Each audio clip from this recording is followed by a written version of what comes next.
What is up, everybody? I'm hoping you can hear what's going on. Let's grab this and bring it over here. And this. Yeah. Yeah, that'll do nicely. All right. What's new? The Siege update is here. Fight against impossible odds in Siege mode. A new PvE experience for all players and take down even deadlier, take down ever deadlier waves of Tyranids and Chaos forces in the defense of an Imperial fortress.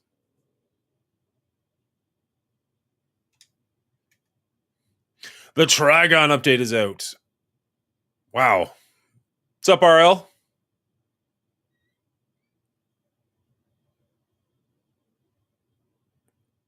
Oh, that's funny. Huh. It showed up in my OBS. I forgot I had OBS running. Oh well, doesn't seem to be affecting anything. We are killing time with some Space Marine before we have to jump into the game. Can you hear the tiny little bit of background noise? I love that not only are you giving shoutouts to her, but you always do it when there's like one person in chat. So like if she gets it at all, assuming she hasn't like banned me by now, it's just saying like the Monguli show shouts you out to one person. Thanks for that. Patch 4.5 Armory update. You're saying you cannot hear it? Patch 3. Yeah, okay.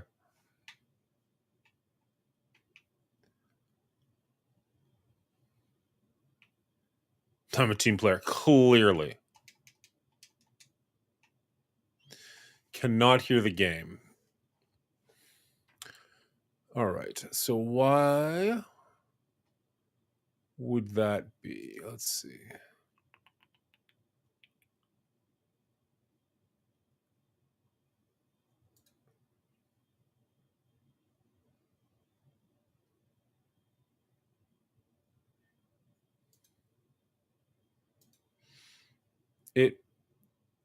I mean, okay, I can see that the bar's not moving, so I get what you're saying. You're not complaining. Okay. Fair. It's kind of cool. I never really noticed you can see the exhaust pipes or the exhaust coming out of those pipes. That's cool. Nice subtle little detail.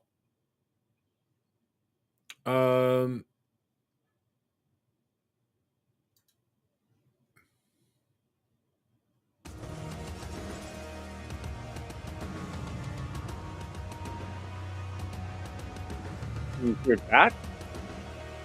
Gotta be better than nothing.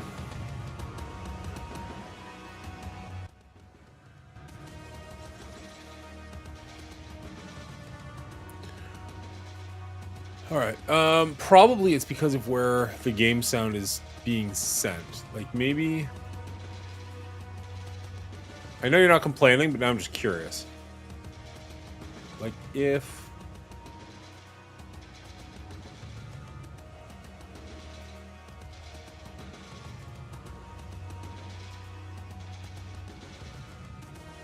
Huh.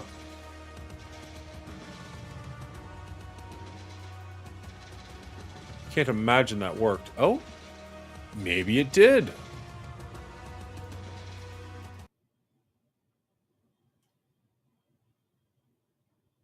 Maybe it didn't.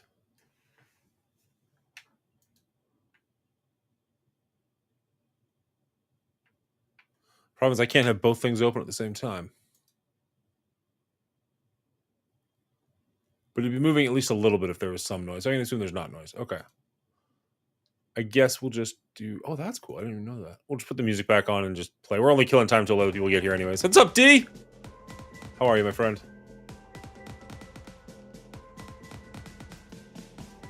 Can I hear the game okay?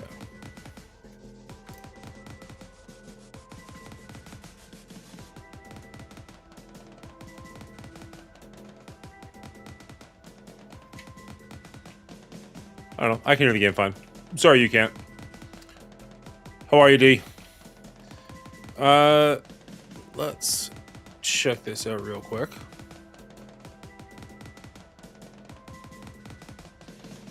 There was just a brand new update for Space Marines. We're just kind of chugging along with this while we wait for Will and Brian to show up. We're pretty early, so nothing wrong with that.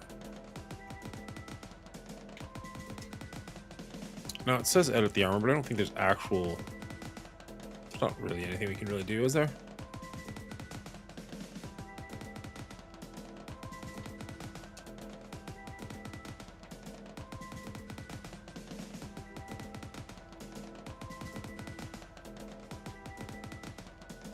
Yeah, no. It's good where it was. The decal color? No, we're good with that.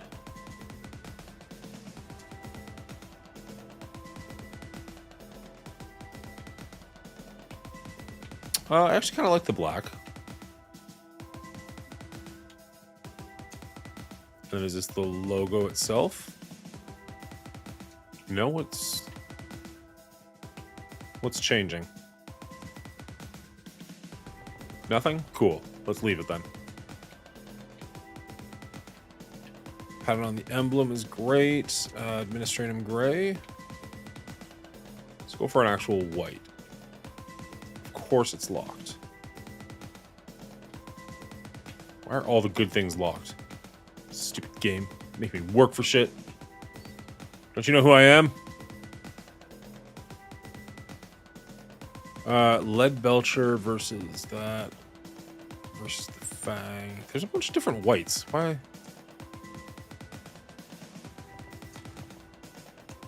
Oh, you're dirty. Oh, you're dirty. I debated about watching tonight because of spoilers, but I may just try to mute sections. So here's the thing.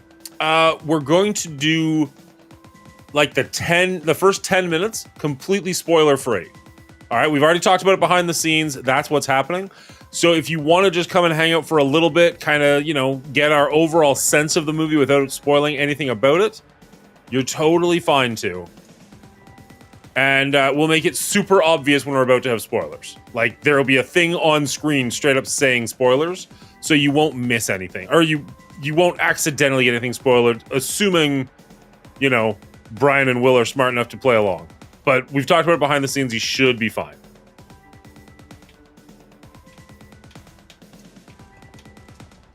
I don't understand why it's, like, giving me an option for something that's not actually there.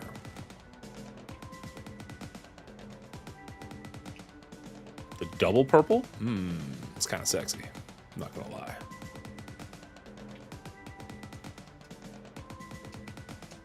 So I wonder if... interesting. Not that. Add this. Okay, here we go. So I had the pauldron. Oh, but it doesn't give me an option for a different pauldron. It's just naturally that one. So I can't choose anything. Okay, fair enough. Fair enough, game. That's how we're gonna play, huh? Can I add something else?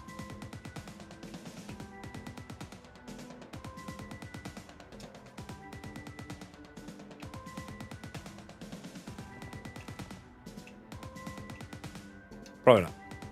What's up, Potep? Good to see a friend.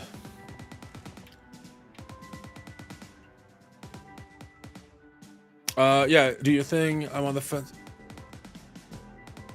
Well, yeah, we don't ruin it for people. I'm on the fence about if I care about spoilers or not. Anyway, it's a zombie movie. Well, we'll see.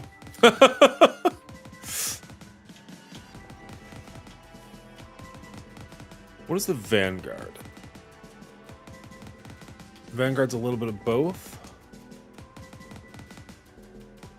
Like, who's my secondary gonna be if I can't choose my main? Views enemy in the selected area and makes them more vulnerable. Meh. Creates a powerful barrier blocking all ranged damage. Okay. Allows you to propel to an enemy and then perform a diving kick. Meh. Enables enhanced dashes and powerful jumps, resulting in new combat moves. Interesting. All right, let's do this real quick.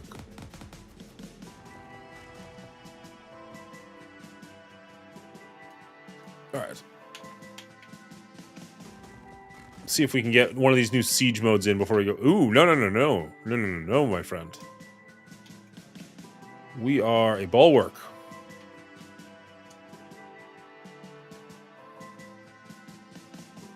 There we go. Much better. Although I didn't keep my purple pauldron. Oh well.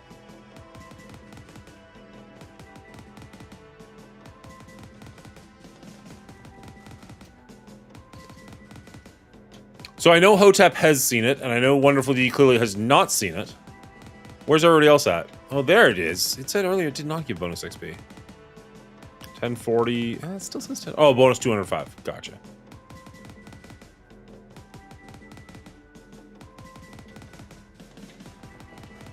So there's still 3 missions I have not. Oh no, those don't have. That's got a check mark, but that one doesn't have a check mark. Okay, so what is that little guy? There's a little symbol flashing in a couple of different places, but what on earth is that symbol? Cleaning agent has not seen it. That checks out. In siege mode, you'll face waves of both Tyranid and Thousand Sun armies. Select the threat level you wish to face. Your progress loadouts and customization for the operations mode will be used. Love it. All right, let's go normal because I'm a pussy.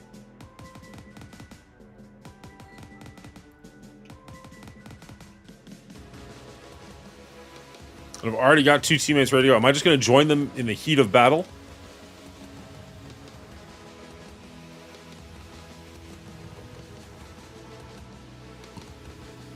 Cleaning agent says he's booting up. He should be here shortly.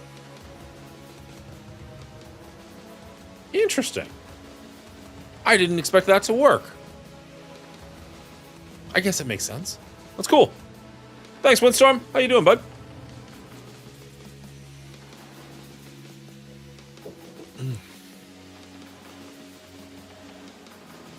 Restream has gotten, like, better.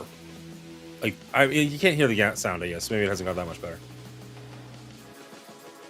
Ah, and it's stuck at 720. Never mind, Restream sucks. It's good enough for my purposes, but it's not good. Yeah, unfortunately, the regular redeems will not work. Select class, Bulwark it is. Wait, why is there a... Oh, because it's the level I am. Gotcha. Wait, surviving 5 waves generates rewards on the battlefield.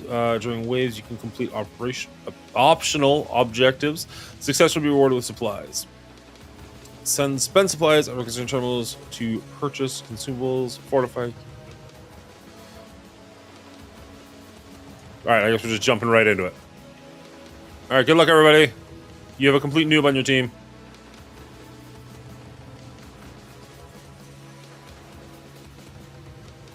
We're having this show so close to my dinner time. I just wanted to get on and play a little bit. They just introduced a brand new game mode here. And so I really wanted to just give her a go.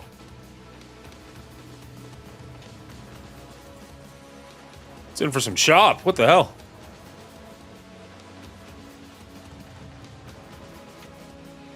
This was running so smooth the other day. Oh, I wonder if there's just a billion people playing right now. Brand new game mode. There's drops available. Yeah, there's probably just 1,000 people playing.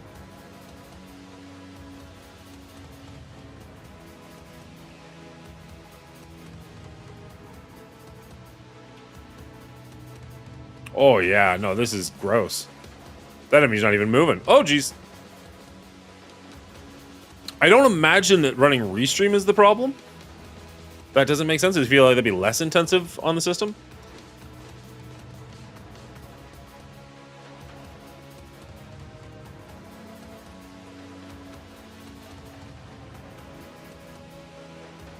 So we'll play this for an hour. I like it. Oh, just check out. Yeah, we're not going to start till 9 o'clock like normal. I'm just killing time.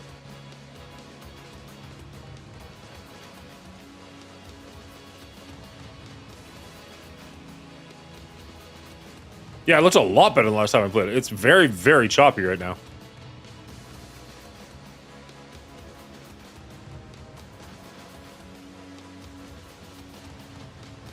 Armor boost? I'll leave that for the other guys because I already have... well, maybe not. Nobody else is taking it. F it. Mine now. I'm already, like, super tanky, so I don't really need the life as much as the other guys potentially do, but we'll see. Yeah, I couldn't... Yeah. This is not how I want to play this game. This is why I'm not even in the Space Marine category. I figured I'd just get in and chat with you guys while I messed around with it.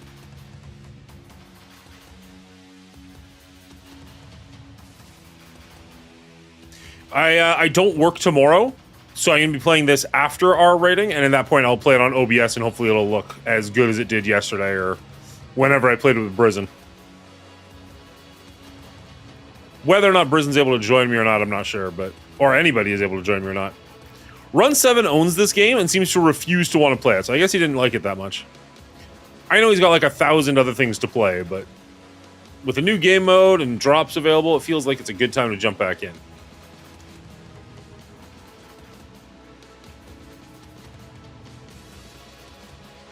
And we hate to miss you, Windstorm. It's always better if you're here.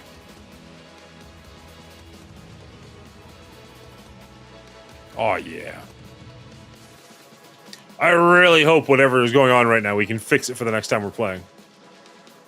I actually am going to close OBS just in case. I don't imagine that's sucking up a ton of resources, but it can't help anything.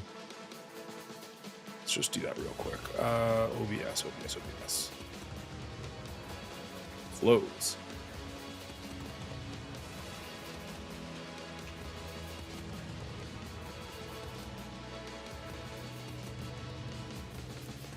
So why are your redemptions muted? So when we stream together like this, we're using a program called Restream, and all of my things are set up in OBS. So that's why none of them are working. That's why I was surprised HUDFX worked. But I guess it kind of makes sense because HUDFX goes straight through the computer, not through OBS. So it's not so much that I muted them, so much as they just literally don't work in this program. If I'm not crazy, that actually did help the frame rate pretty decently. It still won't look as good because Restream's, unless you pay more money, is stuck at 720p as opposed to 1080p or anything higher. So the graphics themselves will not be as crisp, but at least the frame rate should be decent.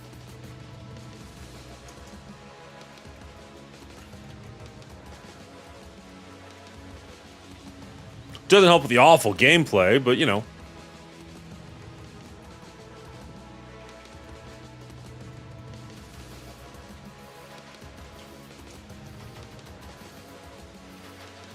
Those might have been humans I just killed. I'm not really sure.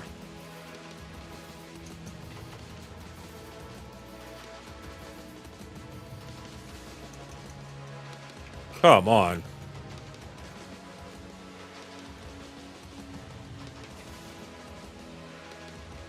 Well, that was definitely a human.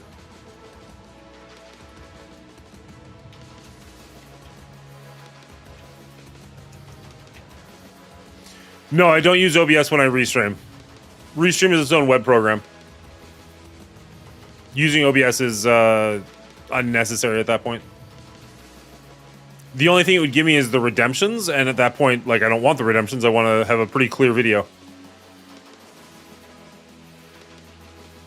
Restreams for tree huggers? I don't even know what that means. I mean, I know what a tree hugger is, but...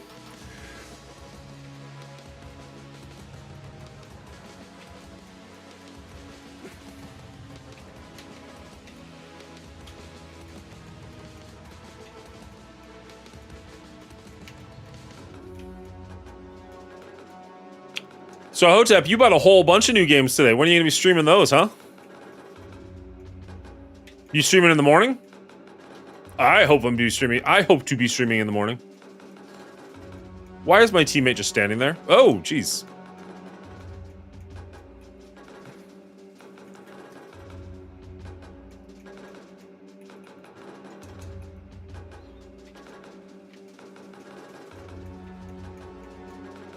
Ow!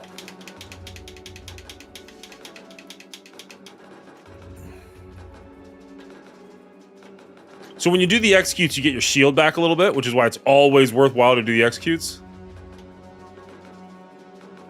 Because I've got the red bar is my health, and then the white little bars underneath that is my shield. So the more shields I can have, the better off I am. Which of the games did you buy are you most excited for? Ooh, all the shields are back. Nice.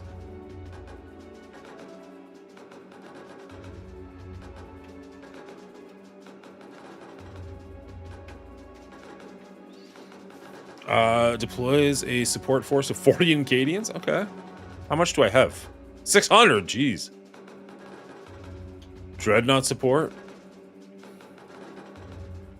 3 stims. Sounds good.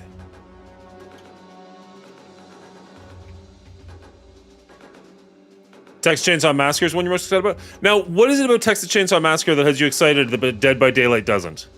Just out of curiosity. Oh, crap.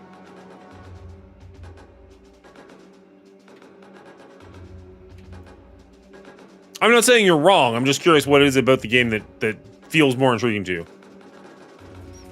I would almost bet money you could be Leatherface in Dead by Daylight. You can be a lot of other people, so I'd assume you could be Leatherface.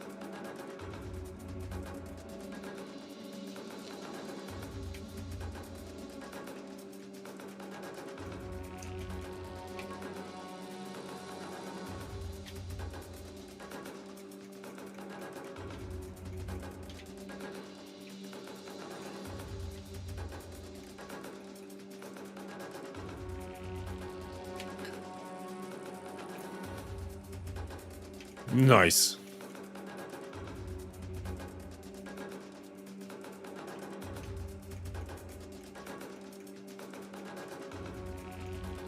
He has to wear a human face. And that's a bonus for you. Okay, fair enough.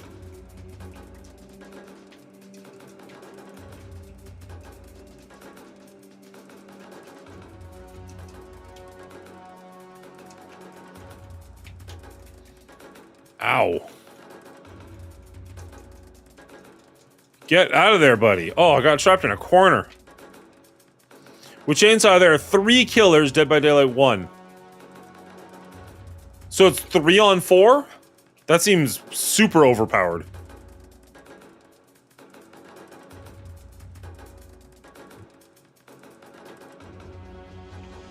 I mean, it's Dead by Daylight's super tough with 1 killer. I can't actually imagine what that'd be like with that many.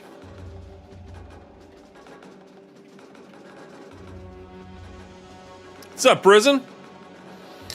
We're gonna do this for a little bit, and then when Will and Brian get here, we're gonna do our rating, and then after that, I'll be playing a lot more. Thanks, friend.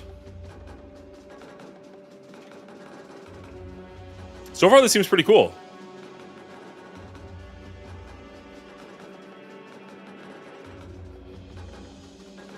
Grabbing some food beyond 20. Nice.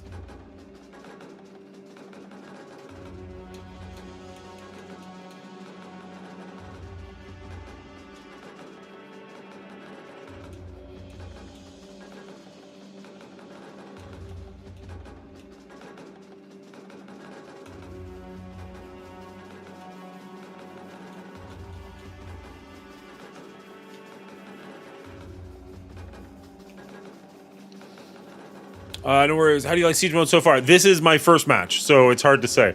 Does it go on forever, or is there an actual, like, winning? Oh, hello. A Bio-Titan? Jesus. Yeah, attention, no doubt. He's shooting with a plasma pistol. Oh, I'm sure that'll do wonders.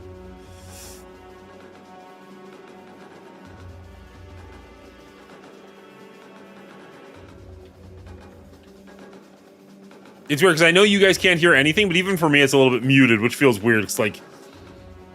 You would think a scene like this would be freaking loud. Were we actually supposed to kill this thing? Oh, there's a little guy here. What's up, little guy? Why are there Chaos Demons and a giant Bio-Titan? That's... interesting, to say the least. Throw my banner down.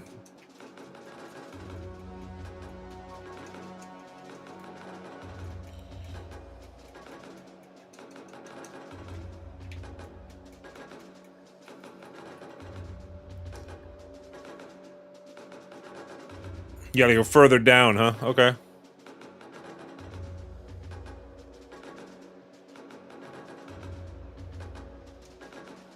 Have you already played it all? Like, I saw it said you played for like 5 hours recently, but I mean, at least 2 of that was us the other night.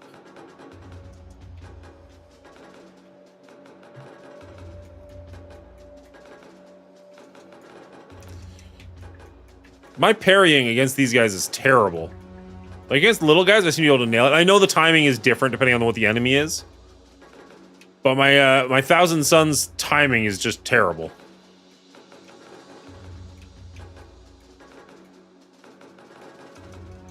Oh, shit. They got one of their dreadnoughts. Oh, God.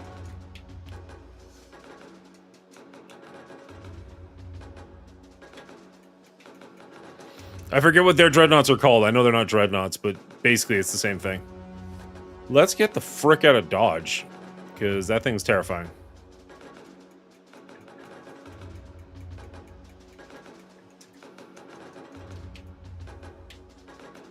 Oh, God. There's enemies everywhere, guys. Is that a health pack? That's not a health pack. Doesn't matter. I'm out. Jeez. You're actually doing siege mode right now? Nice. Hell brutes. That sounds right. Oh, nice. You can go invisible to come get me. Thanks, friend. That was quick. That was a quick revive.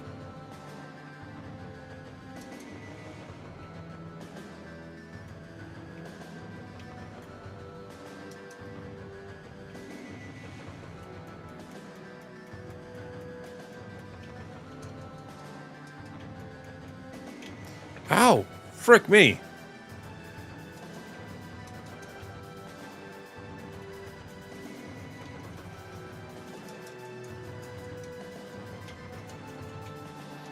Poorly, Dingo. It's going poorly. I'm getting messed up. Now, granted, I'm level 8, or sorry, I'm level 5, so maybe that makes sense. Maybe it's just I am supposed to be leveled up a little higher before we're doing this, but so far, it's not going great. How are you doing?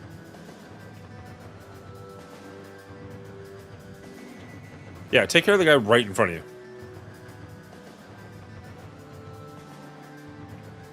Womp womp.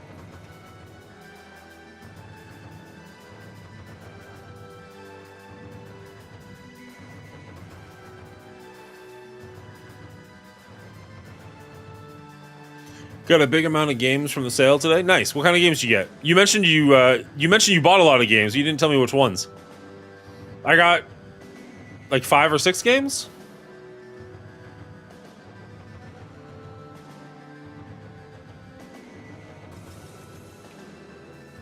Oh, hello.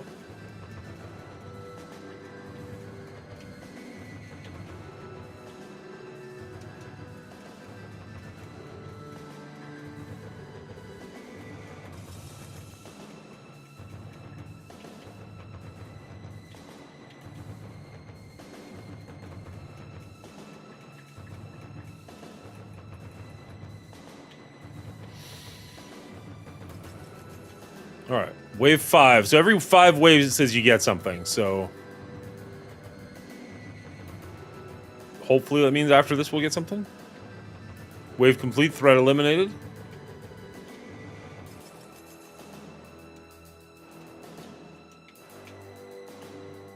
I'm assuming Brizen, the blue currency, I do not get to keep that afterwards, right? That just goes away? Like, that's only good for this match?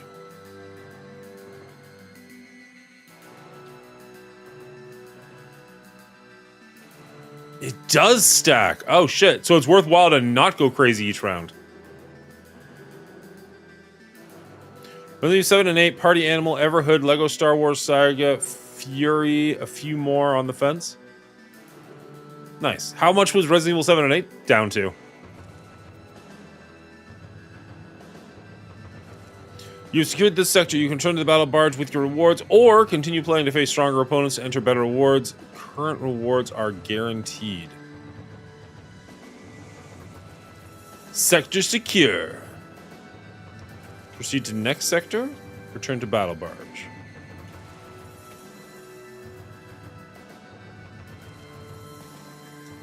I guess they're all voting to go to the next one. Let's do this.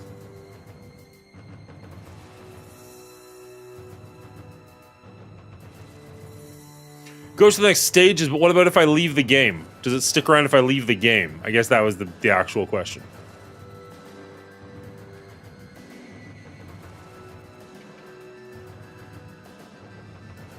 No. Okay, that makes more sense. That was what I was anticipating you. Resets every siege you start. That's what I had assumed. That's why I was surprised when you're like, no, it stacks. I'm like, what?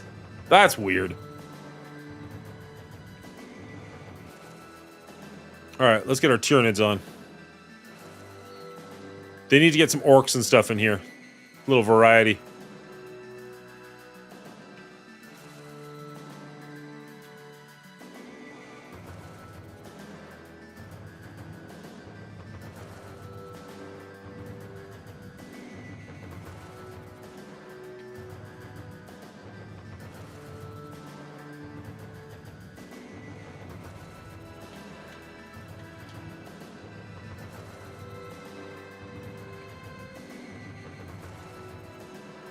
Alright.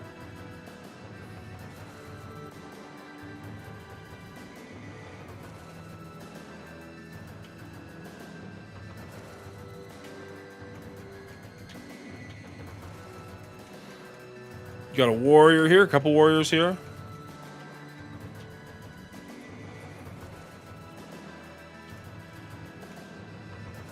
Probably should have healed in between, but whatever. Doesn't seem to be mattering all that much at the moment. At least the frame rate seems to have completely fixed itself.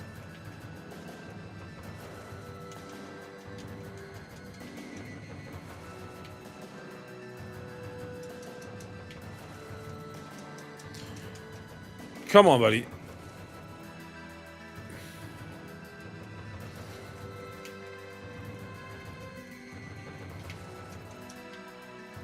I can picture those guys in the game, but I can't quite think what their names are. Man, how far away do you have to get away from that green glowy nonsense?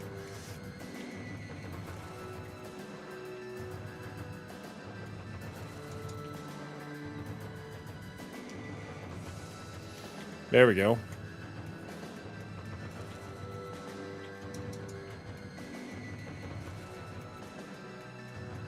Oh, I thought it was a gas in the air. Ooh.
Ow.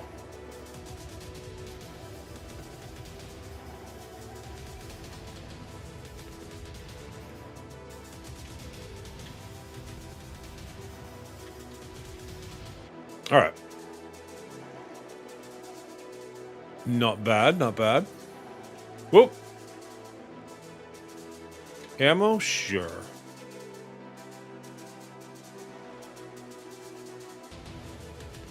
Alright, that's what I was looking for. Grab this.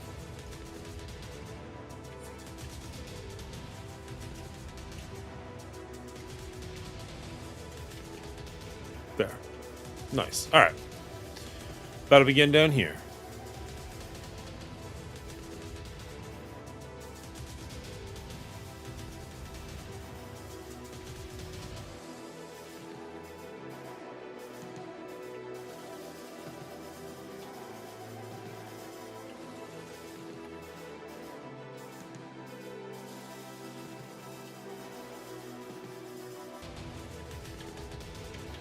Where? Armor boost? Sure. I mean, if they're not going to take it. If they're not going to take... Alright, fine. I'll leave it right there, then.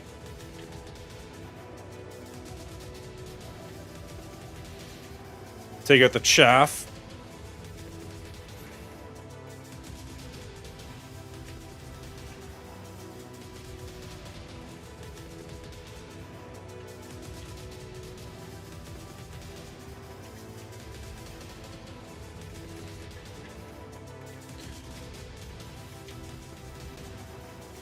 It said data slate not found. I wonder if there was a data slate around that I could have found.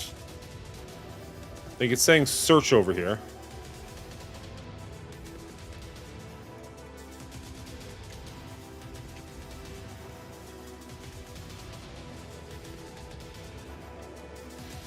You're still going. You got a lot of fight in you.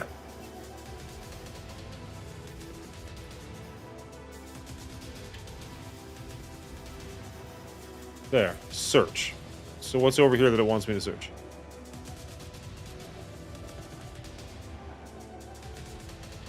Did he get it for the team, or can... I don't know, there's a whole bunch of data slates to find, apparently. Oh, jeez. That was cool. Ravager.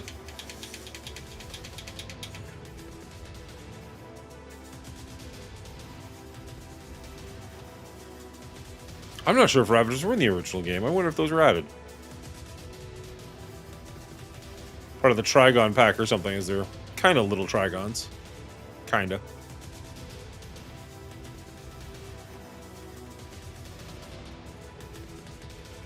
Biovore, that was it. These guys were amazing because they don't need line of sight, so you can hide like behind shit. So your enemies can't see you and you can shoot them.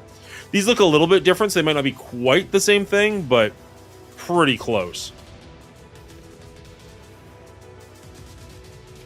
A Biovore? Yeah, I'm sure that was the name of them. Things just change over time. They evolve a little bit. Cool models, though.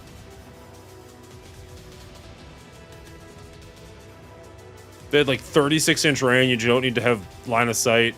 Just insane.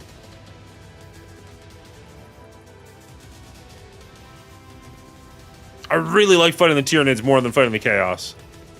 It's too bad you can't choose what your enemy's going to be.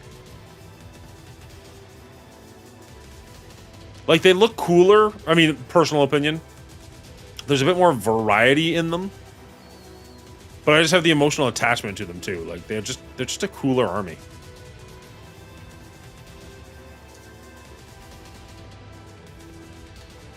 Grenades, ammo box, ammo cache, armor boost, Guardian Relic.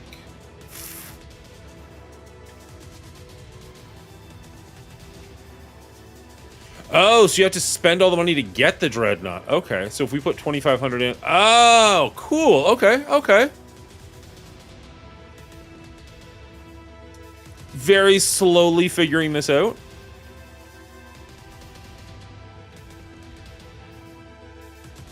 The game's been out for an afternoon. Brisen's schooling me on how to do it.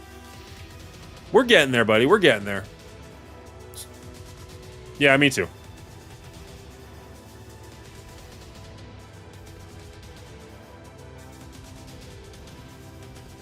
Targets. Majoris, Minoris.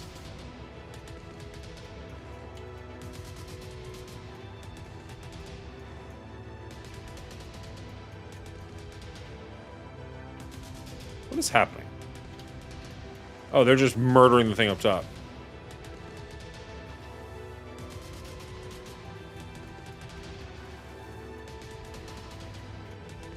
Get the Ravager.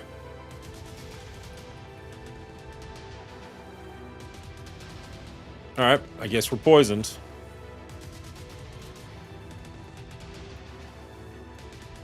Oh, it's those stupid spore things. I'm not necessarily saying that's what's poisoned me, but I mean, it's just annoying that they're here at all.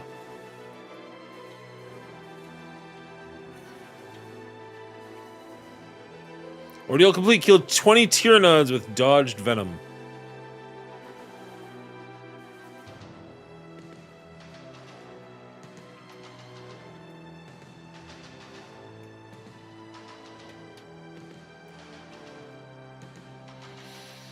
Eliminate what? Is there something up there specifically, or just in general, kill them all?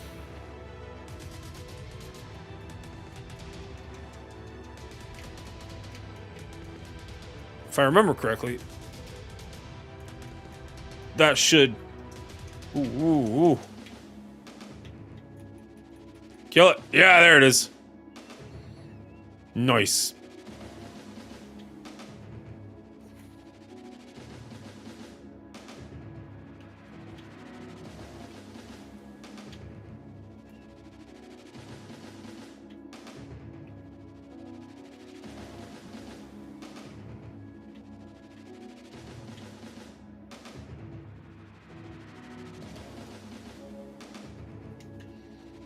Okay. At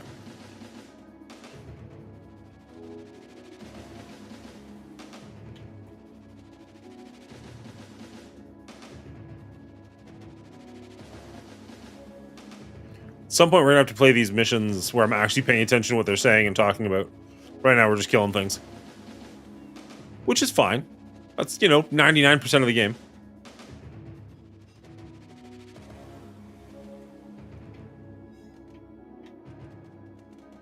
No, you don't. Fair.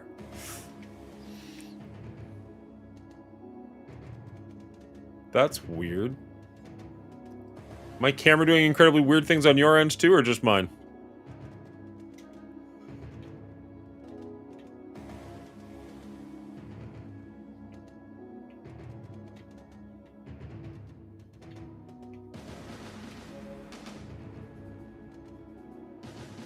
Looks good from here? Alright.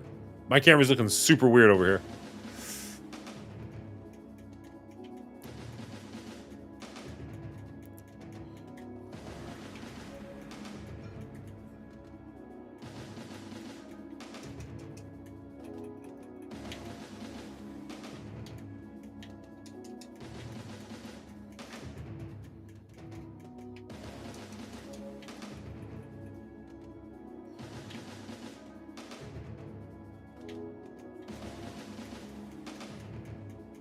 Are you just talking about my bald head? Is that your attempt at a joke? Oh, lictors! Okay. I think they actually were in the main game. I just forgot about them.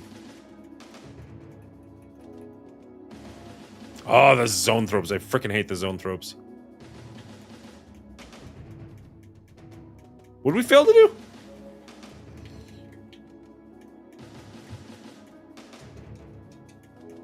Jeez, there's a lot.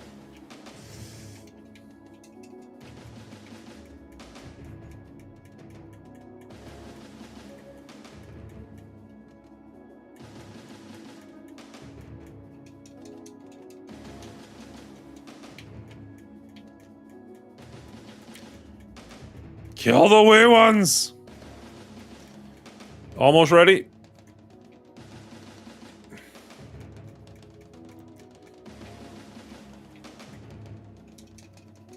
I gotta say, I am super curious how tonight's discussion is gonna go. Not only because, we're discussing a movie that's still in theaters, so I wonder how many people are gonna actually stick around. But also, I feel like there's a lot to talk about with this movie. Or at least there's potentially gonna be a lot to talk about. There have been other times where I was hoping for a lot to talk about, and then the guys just don't engage. I was like, alright, well, whatever. Guess we're done here.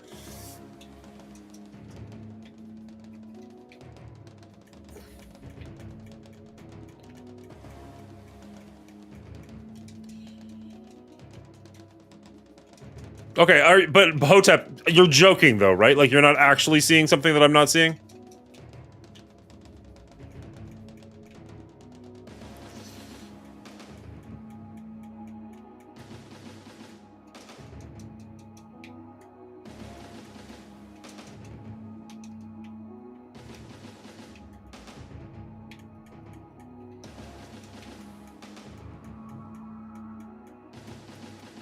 Come on, let me execute. Get the execution in. Nice, okay. Yeah, you're joking. Okay, cool, cool. I just want to make sure.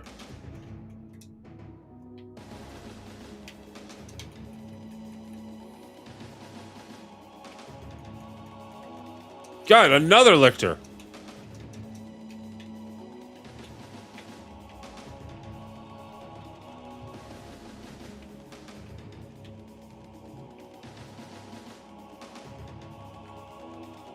Wave completed.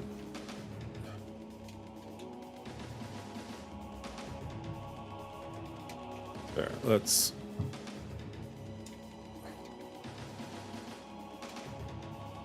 do that. Actually, F it. Let's just heal up and go to town. Bright shiny aura surrounds you like a halo. Aw. You're sweet, I guess. Yeah, I was looking at Texas Chainsaw Massacre and like for 10 seconds, and I was like, there's like 60,000 people watching Dead by Daylight, and there's less than 100 people watching Texas Chainsaw. And I was like, oh, okay.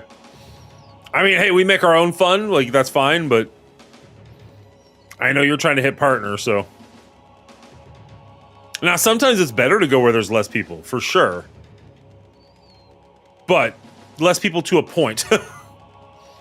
You can't just go where there's nobody. I tried. It doesn't work.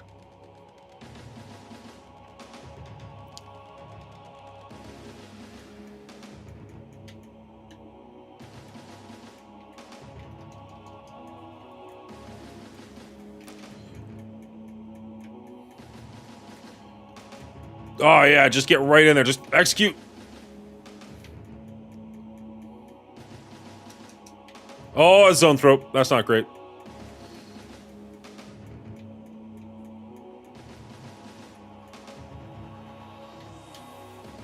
Love that bell sound. I realize you just can't hear the game right now, but... is that the zone throw right there? Just slid into the screen? Amazing. Oh.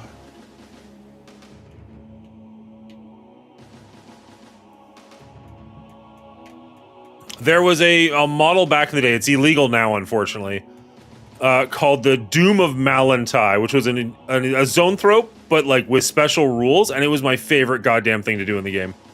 You just drop him down behind enemy lines and just like eviscerate everyone. It was so much fun.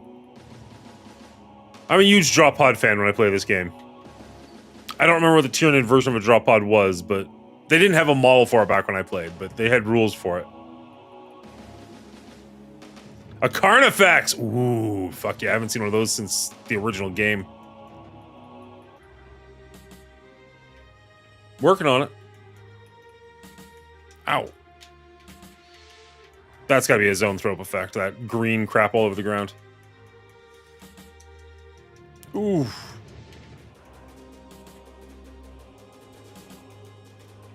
Whatever's happening, it's nasty.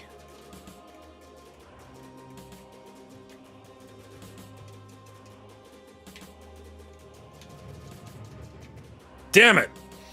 Just trying to get my flag down. Wait, don't I have the ability to get up? Didn't I buy that? I thought I bought the...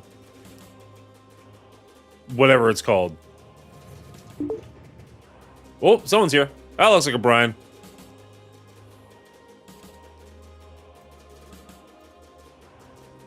Good day, sir. How are you? Doing pretty good. Can I...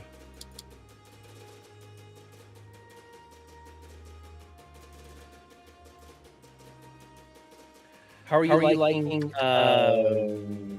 Space Marines? It's pretty fun. It's pretty darn fun. Not gonna lie. Also, I'm hearing myself coming through your stream. You're hearing what? I'm hearing myself in an echo. Not you.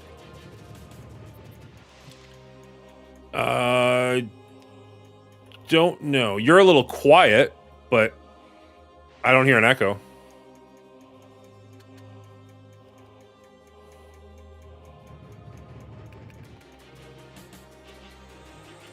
Where's your jumpsuit? Is that better? That is better. Oh. My kids are my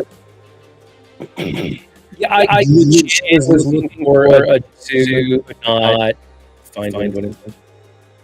But yes, there's a terrible echo of myself from this. All right. I will bounce out of this game and see if we can figure out the sound problems pretty quickly. That was wave 10, so that's a great save place. Or are we going into wave 10? Are you ever picking up this game again, or are you just moving on from it entirely? I'll definitely him up again. Yeah, okay. Because with drops going on now and the new game mode, it feels like a good time to jump back in. Oh yeah. I gotta fix my audio. Are you like, I don't have to work tomorrow night or tomorrow, so I'm staying up a little bit after to play Dead by Daylight. This literally anything. Do you have time tonight, or you got to work in the morning? I do have time. I just I don't want to commit anything until we get to the end of this. I may maybe need to go to bed. I took a gig early in the morning. I gotta get there like 9 a.m. It's not a big deal. So we'll just play by ear. But I definitely want to play Dead by Daylight if I can pull it off. Sounds good. I am easygoing, so.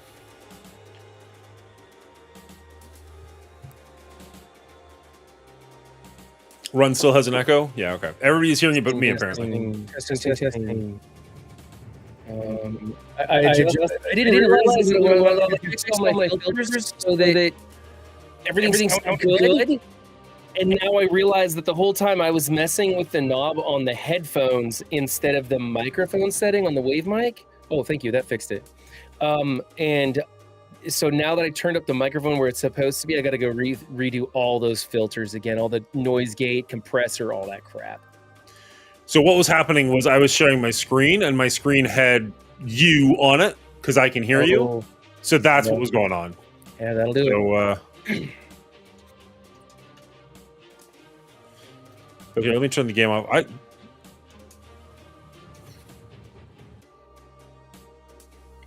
Holy shit. Testing. Well, that's not working, right?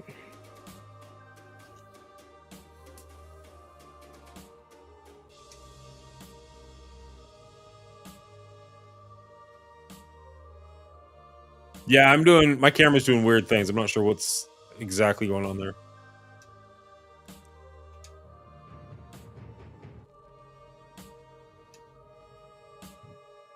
Testing. It's a little better. Bubba Hotep says he can hear you perfectly. I just have a very loud game in my ear, but I need to figure out what's going on with my camera. I'm gonna shut this down. Testing. 1, 2, 3, 4, 5. Damn it. This game was working perfectly yesterday when I was playing it through OBS, but I guess it and Restream just don't quite get along. All right, let's see. Testing. All right. Well, how come my side chain ducking isn't working now? What if I crank this all the way up? Hold on a second. Testing.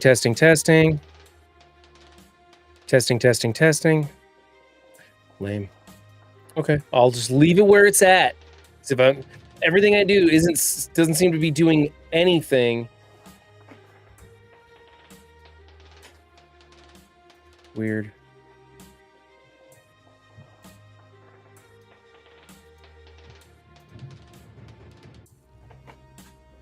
Did that reset it? I seem to be moving fairly normally now.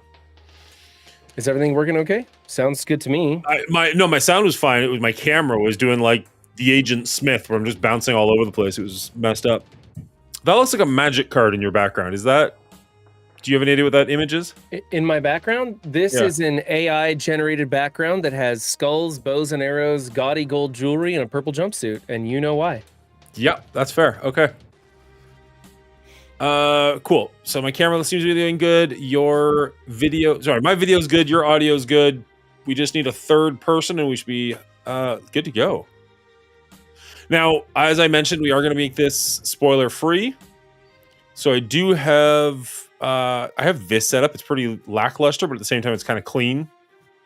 Pretty obvious what's going on there, so nobody can jump in and be like, "Oh man, you ruined it for me." Nice, I like that. I'm going to try and keep it completely spoiler-free, even the pre-show, until we get to spoilers. So even people who are here for the live before party or whatever can breathe easy. There was something I was messing around with earlier, and now I don't know how to get back to it. It was kind of cool. I could actually, like, change how the scene looked. And I was able to get rid of the name tags. I don't know. I kind of like it without the name tags, but also it's nice to see who you are. Replacement names. There we go.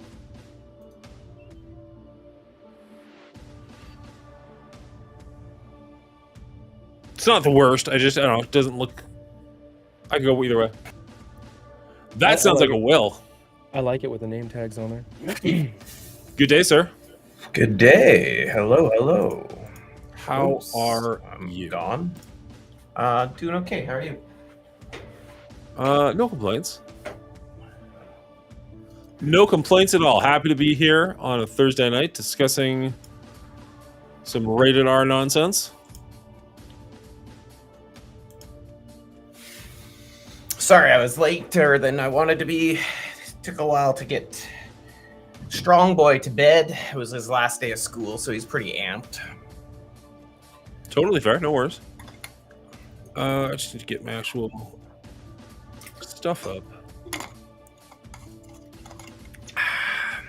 I have Good probably evening, the chat. most notes for this out of anything, and I still feel unprepared. Oh yeah, I have very little actually. That's actually kind of surprising to me. Yeah. It'd be hilarious to me if this goes the exact opposite of how I'm thinking. Anything's possible. Anything's possible. Yeah, I want to hear what you guys have to say before I say anything at all about this. We're all just waiting for everybody else to say something. I have absolutely no idea where you guys are going to land on this. Really, you guys could go 0 to 100, no clue where you're going to fall on this, and I'm very curious to hear your guys' stuff. Elder Jim is curious, and honestly, I'm curious too. I saw you were live the other day, Mr. Agent, playing some Marvel Strike Force. Why? I mean, how was it? You know what? How was Marvel Strike Force? It was whatever. It was trash. The stream was fun. I wanted to do like beginner player experience for Marvel Strike Force versus beginner player experience for Marvel Mystic Mayhem because it just released that day. And yeah, I think Mystic Mayhem has come a long way since Marvel Strike Force started like 7 years ago. So I think they did a lot of good things to get the player wanting to play more and not shoving it down your throat that log in every day, do this, log in every day, that Marvel Strike Force still does. And so, Marvel Strike Force might benefit from revamping a little bit in their early game, but I don't think that'll ever happen. So whatever. It was. Am I back playing Marvel Strike Force? I wouldn't say that. Fair. That's totally fair. I downloaded Marvel Mystic Mayhem, so I played the beta. Yeah. And I played it pretty heavily. And then it was kind of like, I talked to, I think, OG Diamond Dave, and he's just like, yeah, I don't want to play it that much because I don't want to have to play it again like 2 or 3 times depending on what I play. I was like, oh, that's a fair point. So I kind of stopped. And then I downloaded it, I think yesterday's when it came out, right? So I downloaded it yesterday and played it for like 10, 15 minutes, not on air, just in the background. I was like, yeah, he was right. I really don't want to play this a second time. Like, we'll see. It might be one of those games where playing it on stream is way more fun, like with an audience and people to interact with. But just playing it in bed last night, I was like, I think I'm just gonna roll over. I think I'm just good.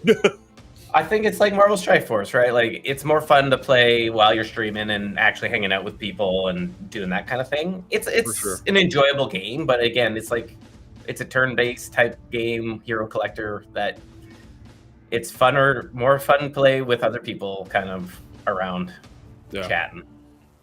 Fair enough. That's fine. T-Dubs seems to be enjoying it more than he thought he would, so.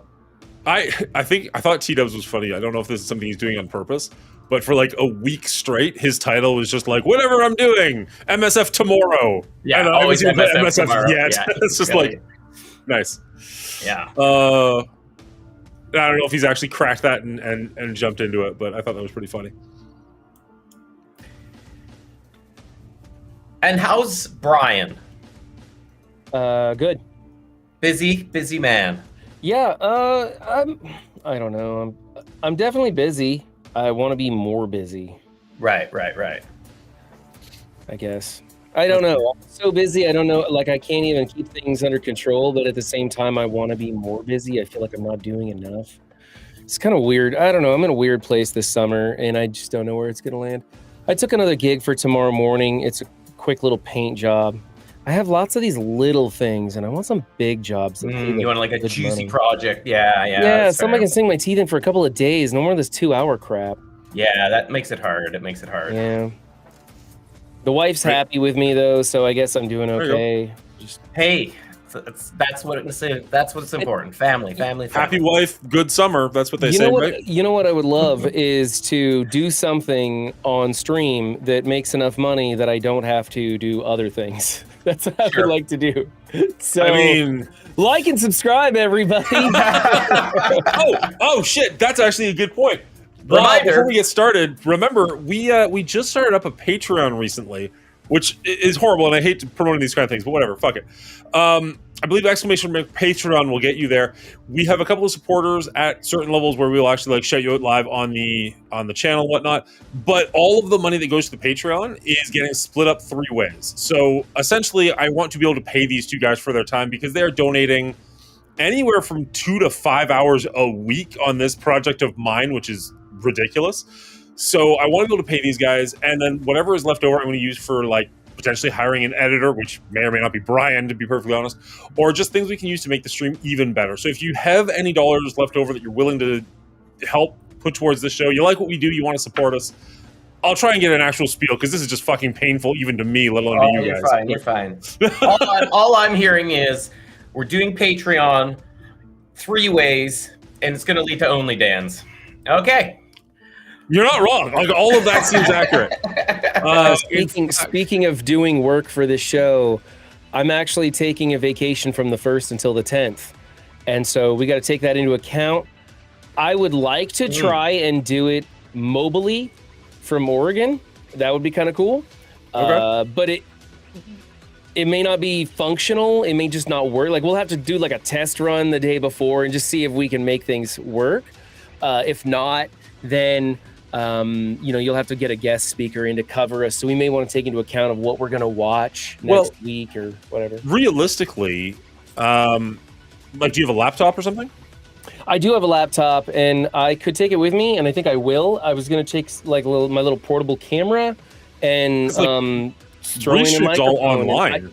I've streamed like I streamed from the summit. And the only thing that kept me from doing a good stream at the summit was that they turned the power off on us so that we couldn't stream from the hotel. Pricks. But Why? so They turned the power off in the hotel? yeah, because we weren't paying for we were up in this like big lobby area that was for conventions, and we weren't paying for it, and so they wouldn't let us do it. And we're like, we'll promote your hotel. We'll do all this. All we need is this little outlet over here and like a 5 by 5 foot square space. Like that's all we need. And they're like, nope, you need to leave. And they didn't even like tell us to leave. They just went up and turned the power off to the room. That's weird. Yeah, that kind of sucked. Yeah, Yeah. that's kind of shocking to be honest. But Yeah. Yeah. not necessarily that they didn't want you recording, but that they're just like, F it, we're gonna just, yeah. So that's a very harsh way of dealing with like it. the manager came up, walked in the room, and saw us up there after we had already like pitched them, like, "Hey, do you mind if we, stream from an area? We don't want to do the lobby because there's all this noise down here. If you have a quiet space, it'd be great for us." And they're like, "No, we can't do that. You can only rent out the convention room." And it was like, a huge room, like $1,000 a day. And we're like, no, no, we just need a quiet corner with an outlet that works. I used to work in hotels. They can be the worst.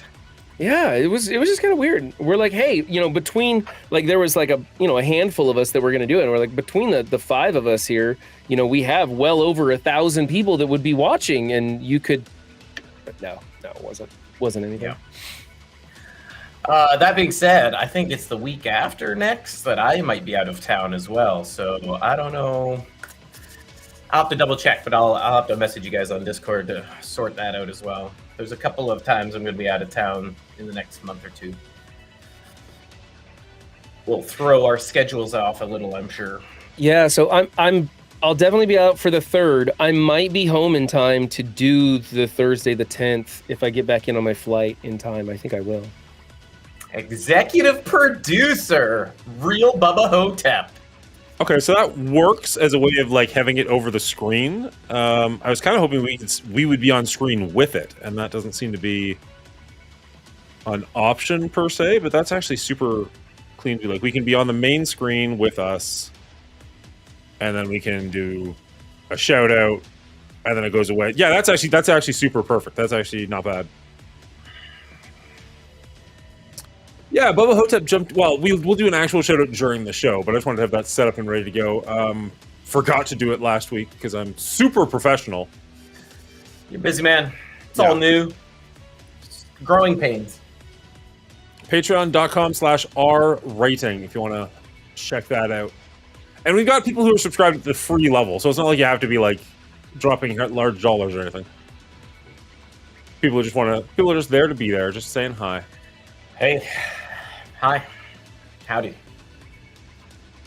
Let me get my cigar. I'm somebody now. Nah, I wouldn't go that far. Patreon. Patreon. Patreon. Yes. Hey, there it is, right there. I was gonna say, is it not? You say there's a join for free? I'm clicking that. Hell yeah! All right. Does that bring something? Yeah, there it is. And then I'll take you right there. Oh, it takes you right there. Easy peasy. All right. If anybody joins in the meantime, like we'll do that shout out later in the episode. If anybody joins, we can add them to the poster and go from there. But my guess is it'll just be Bubba this week. It should have been Bubba's name on a naughty sausage to be lore accurate. That's his show, not mine. All right, so sorry. I don't know if you guys have gone over this. Are we doing this whole thing spoiler free? No. Okay. We talked about it in Discord, which apparently you don't read. Yeah, you said we're 10 minutes or something, right? Yeah, we'll do like the first 10 minutes or so spoiler free, and then when we're actually doing the spoilers, I'll throw this bad boy up, and then nobody can yell at us, right? Like it's at least there. They can yell, but we won't hear them. Well, we don't hear them anyways, but yeah. That way people who haven't seen it can stick around and not feel like they're about to lose anything. Right. No, I will be mean to Cleaning Agent. We have a group chat for a reason, and he just refuses to check it out. No, I check it, and then I immediately forget. There's a difference. Yeah, that's okay, fair. That, I guess, counts. Tried. The effort was there. Could be worse. Maybe it is worse, actually. I don't know. He can't read. He's just a Canadian. What do you expect from him?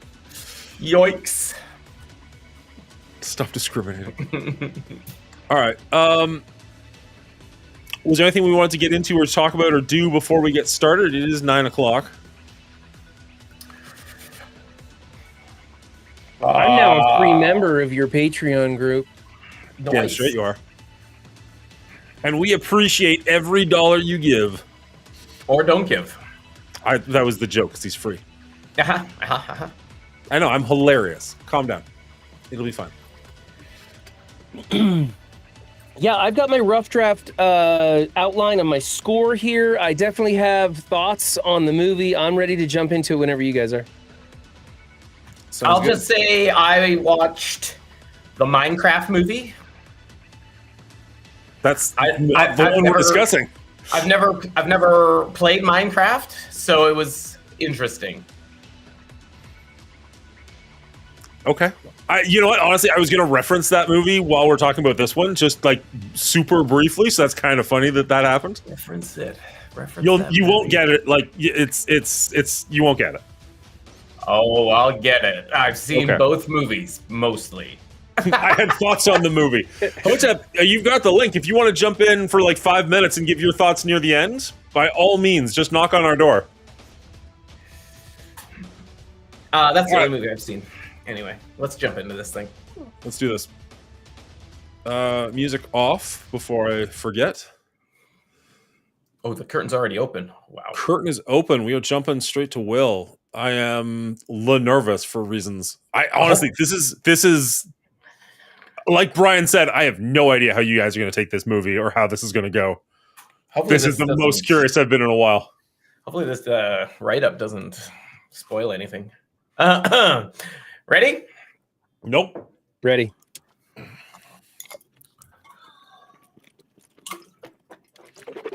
Yeah. In fairness, please try to not spoil it during the write-up. No guarantees. Cool. Sorry, audience. I tried. 28 years later, 2025. 28 years after the rage virus ravaged Great Britain, life has changed significantly for those with and without the virus. But one thing remains the same. Kids always be hating on their parents when they tween out. Hello, everybody, and welcome back to Our Rating. This is the show where I get together with two of my friends. We take a look at a movie franchise, break it down by movie, give it an overall score, and throw it up on the board to see how it stacks compared to the other movies. Today, I'm joined, as always, by Will and Brian. Brian, how are you doing today? I'm great, Dan. How you doing? I'm doing fantastic. I am so curious to talk about this movie. Will, how are you? I'm so excited to try to talk spoiler-free about this movie for 10 minutes. Now, that is a good point. This is our first time ever talking about a movie that is still in theaters. In fact, as of this recording, the movie has not even been out for a week yet. So we're going to go 10 minutes or so, roughly, with our initial thoughts. No spoilers whatsoever. So if you want to stick around and check that out, you're welcome to. After that, we'll throw up a little banner saying spoilers, and you're on your own after that. If you want to stick around, fantastic. And if you want to go check out the movie and then come back, even better. So knowing we're going to try and keep this spoiler-free, I will throw out, right before we get started, this was probably one of my absolute worst theater experiences I've ever had. Not the movie, but the actual theater experience. Wow. There was, I went to see this with two friends, and right where we were sitting, there was like a crack in the screen almost. Like you could see like the projector room behind us in the front of the screen, which was super distracting. And on top of that, in this R-rated movie, which I don't think it's a spoilers to say there is a lot of gore and nudity and violence and adult themes, the jackass next to me decided to bring his 10 and 12-year-old kids who talked through the entire effing thing. And during one scene, which we'll get to later, they had a full-on chicken jockey reaction. And it was so goddamn distracting, it took me out of the movie. And I wanted to yell at them so bad, but at the same time, they're kids. But goddamn, did I hate them. What's a 10-year-old doing in this movie? That's terrible. Great question for this jackass. That's for darn sure. Anyway, well, it's a coming of age story. It's a coming of age story, so maybe it makes sense. Maybe that guy is treating his kids the same way as the kid was treated in the movie. You know, they're old enough for this. They're ready. He's got to man up right in here and now. What better way? It was awful. I'm dying. So I'm dying to know, guys. In a brief synopsis for our spoiler-free section, Will, what did you think of this movie? How was your overall experience? Give us your thoughts. Your brief thoughts. Okay. So I believe this movie was beautifully shot. Cinematography is gorgeous. A lot of very interesting editing techniques and things I haven't really seen before. Some odd things that you have seen before, but done differently. This movie was like shot on iPhones, which I thought was very different. It's Danny Boyle directing, right? So he does things differently. And I appreciate that. I appreciate that in a lot of ways. Did everything work in the movie? Maybe not so much. I felt the story was very interesting, but there was a lot of different kind of stories going on. And I don't know if we had time to really digest everything that was happening in the movie itself. Kind of trying to keep it spoiler free here. I also think the acting was very well done throughout the movie. So Brian, my question for you is, there's a 12-year-old actor in this movie. How'd he do? Kid stole the show. He was great. Yay! We found one. He was good. He was really good. He was really good. I think he did a better job than most of the adults in the film. It never took me out at all. I think he did a really good job. Unfortunately, I didn't like this movie. Oh, the suspense is over, folks. It's not because of any of the technical aspects. I didn't like the story, didn't like where it went, and I felt I felt like this was more of this was the B in an A to C, right? I feel like there's gonna be something else.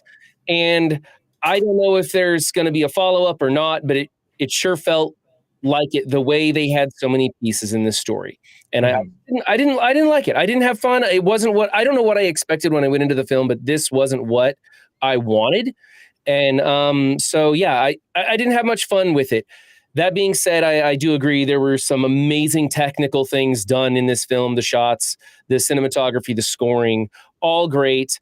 I don't know if you're a fan of this franchise, you should probably go see it, I guess. And if you've never seen this franchise, doesn't matter, you can go see it. But for me, it wasn't what I wanted. So maybe a few spoilers would help a person decide. Maybe watch the trailer, because I went in completely blind, had no idea, didn't even see the movie poster. Literally, Oh wow. the movie poster on the way into the building.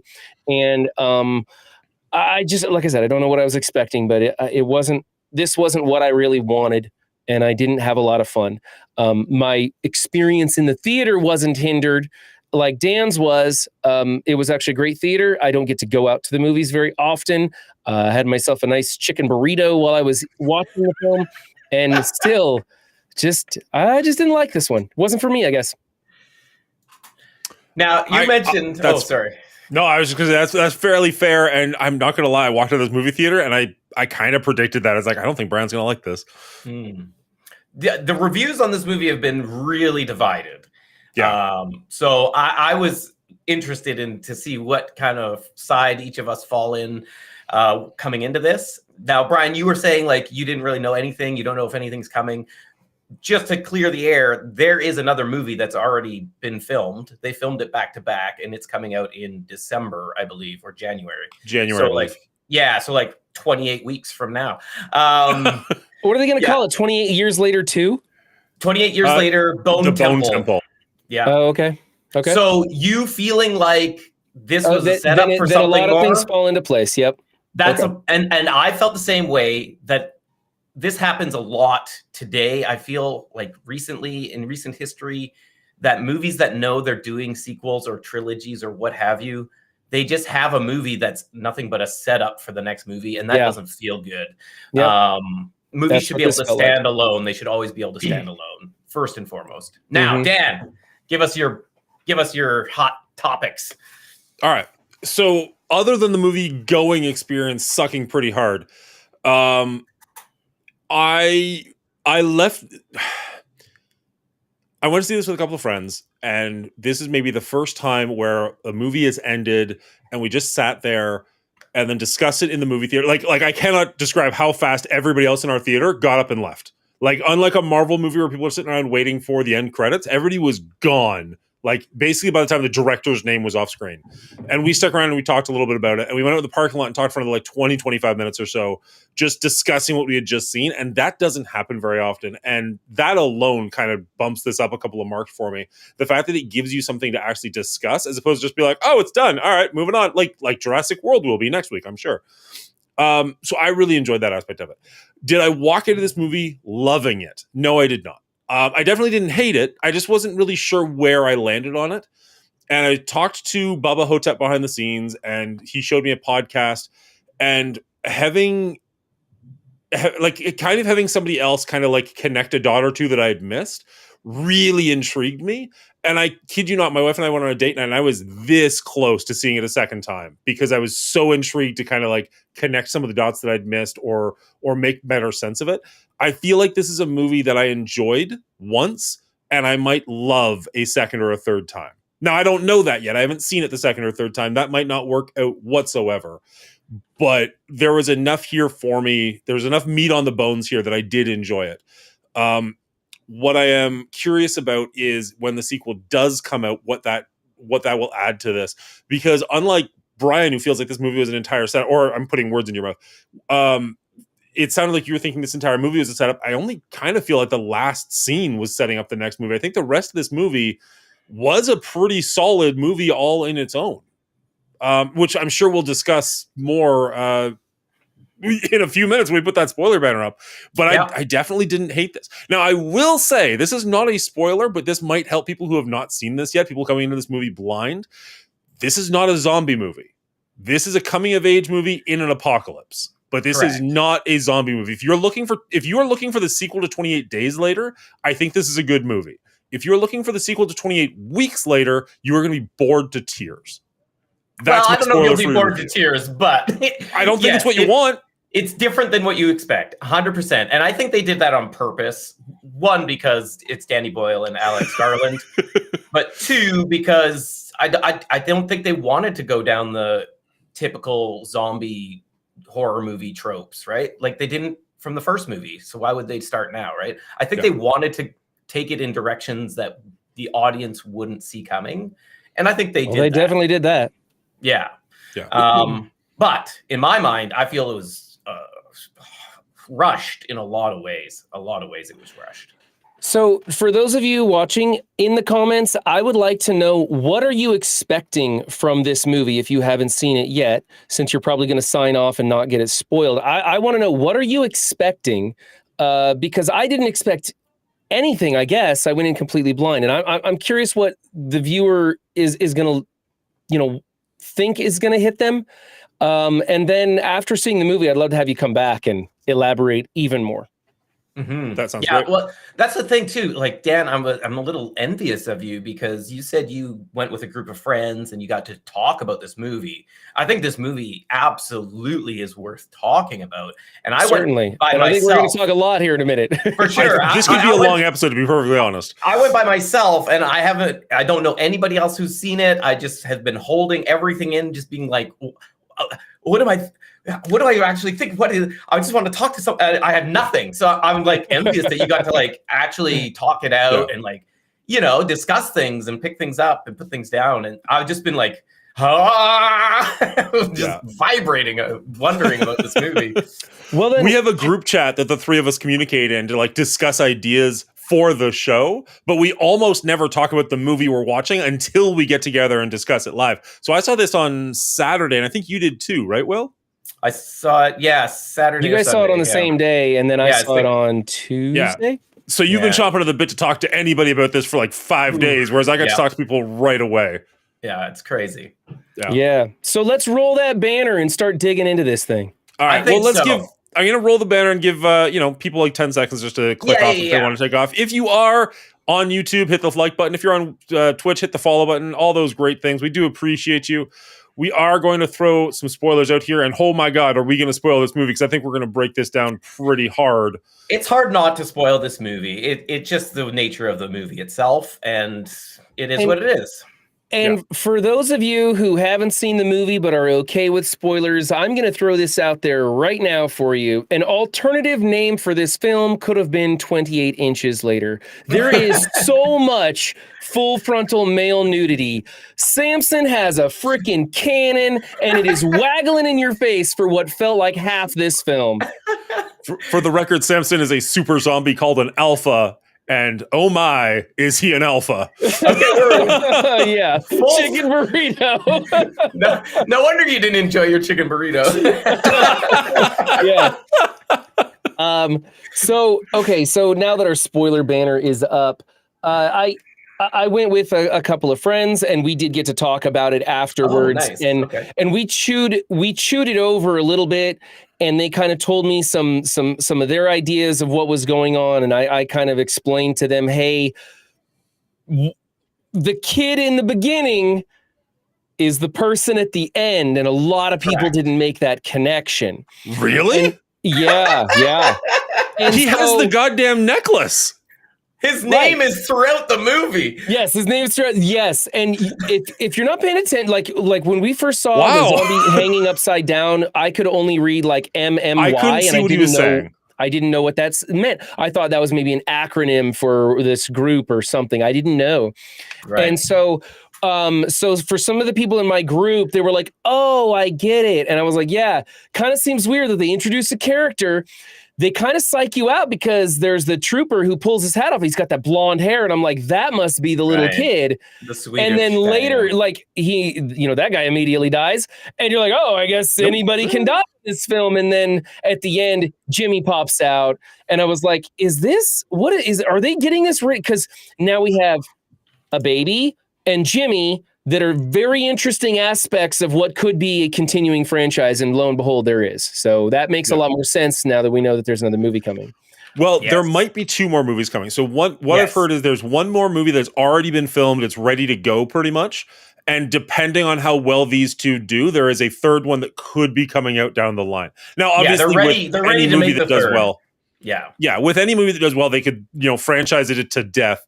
But like, there's a script for a 3rd one if it goes well. It's just a matter of getting funding for it. So I do hope this movie does well. As of 3 days ago, when I checked, the movie cost about $60 million, and it's already made about $70 million as of 3 days ago. Mm-hmm. Now, with the reviews being so decisive, we'll see how well this weekend holds up for it. But I'm hoping this movie does do fairly well. I think there's enough interesting stuff here that I do want to see more of this franchise.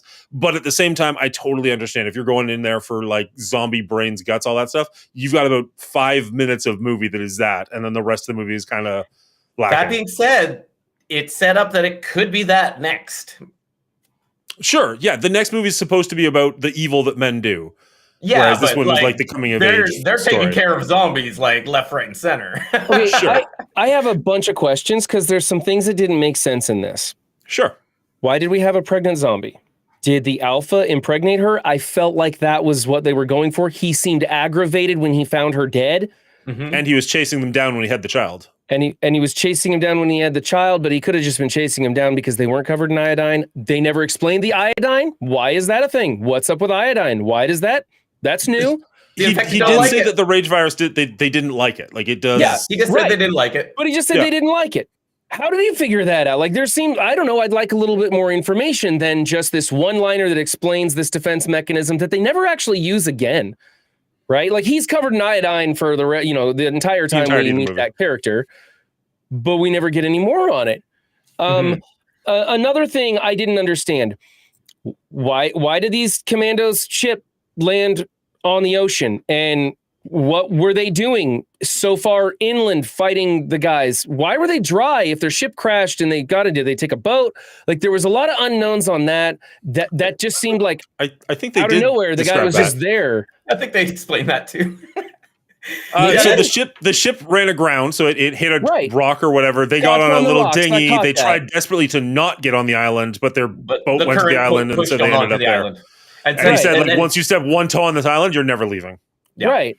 I got that. But they didn't say how long they were there. That's part of the thing is this movie there's a whole lot of things happening in this movie. Yeah. And so it cuts to these Navy guys, this whole pack of Navy guys just getting wrecked by zombies.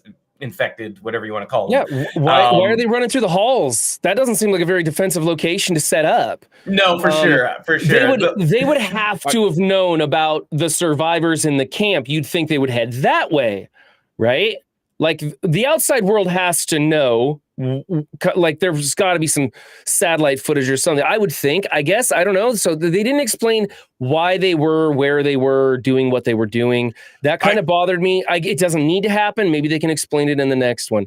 Another thing, why is the dad promiscuous? What was going on with that storyline? They never really revisited that one I can actually give you. He's yearning. He misses the physical connection that he no longer has. He knows his wife's dying of something. Doesn't know what, but he knows it's probably over. But I felt like, who was that girl that he was being promiscuous with? What was that all about? Again, it was another thing that had not much meat on the bone. It was just another thing that was going on. Okay, we're gonna get into this one. I think the problem though is it's not his story, right? It's the son's story. It's the son's story. That's true. And so you have the son who's upset about it, but like the son didn't seem to like have any interest in getting an explanation from his father or anything. He was just like saw it and he's like. But I think it was the catalyst to force the son to take matters into his own hands, right?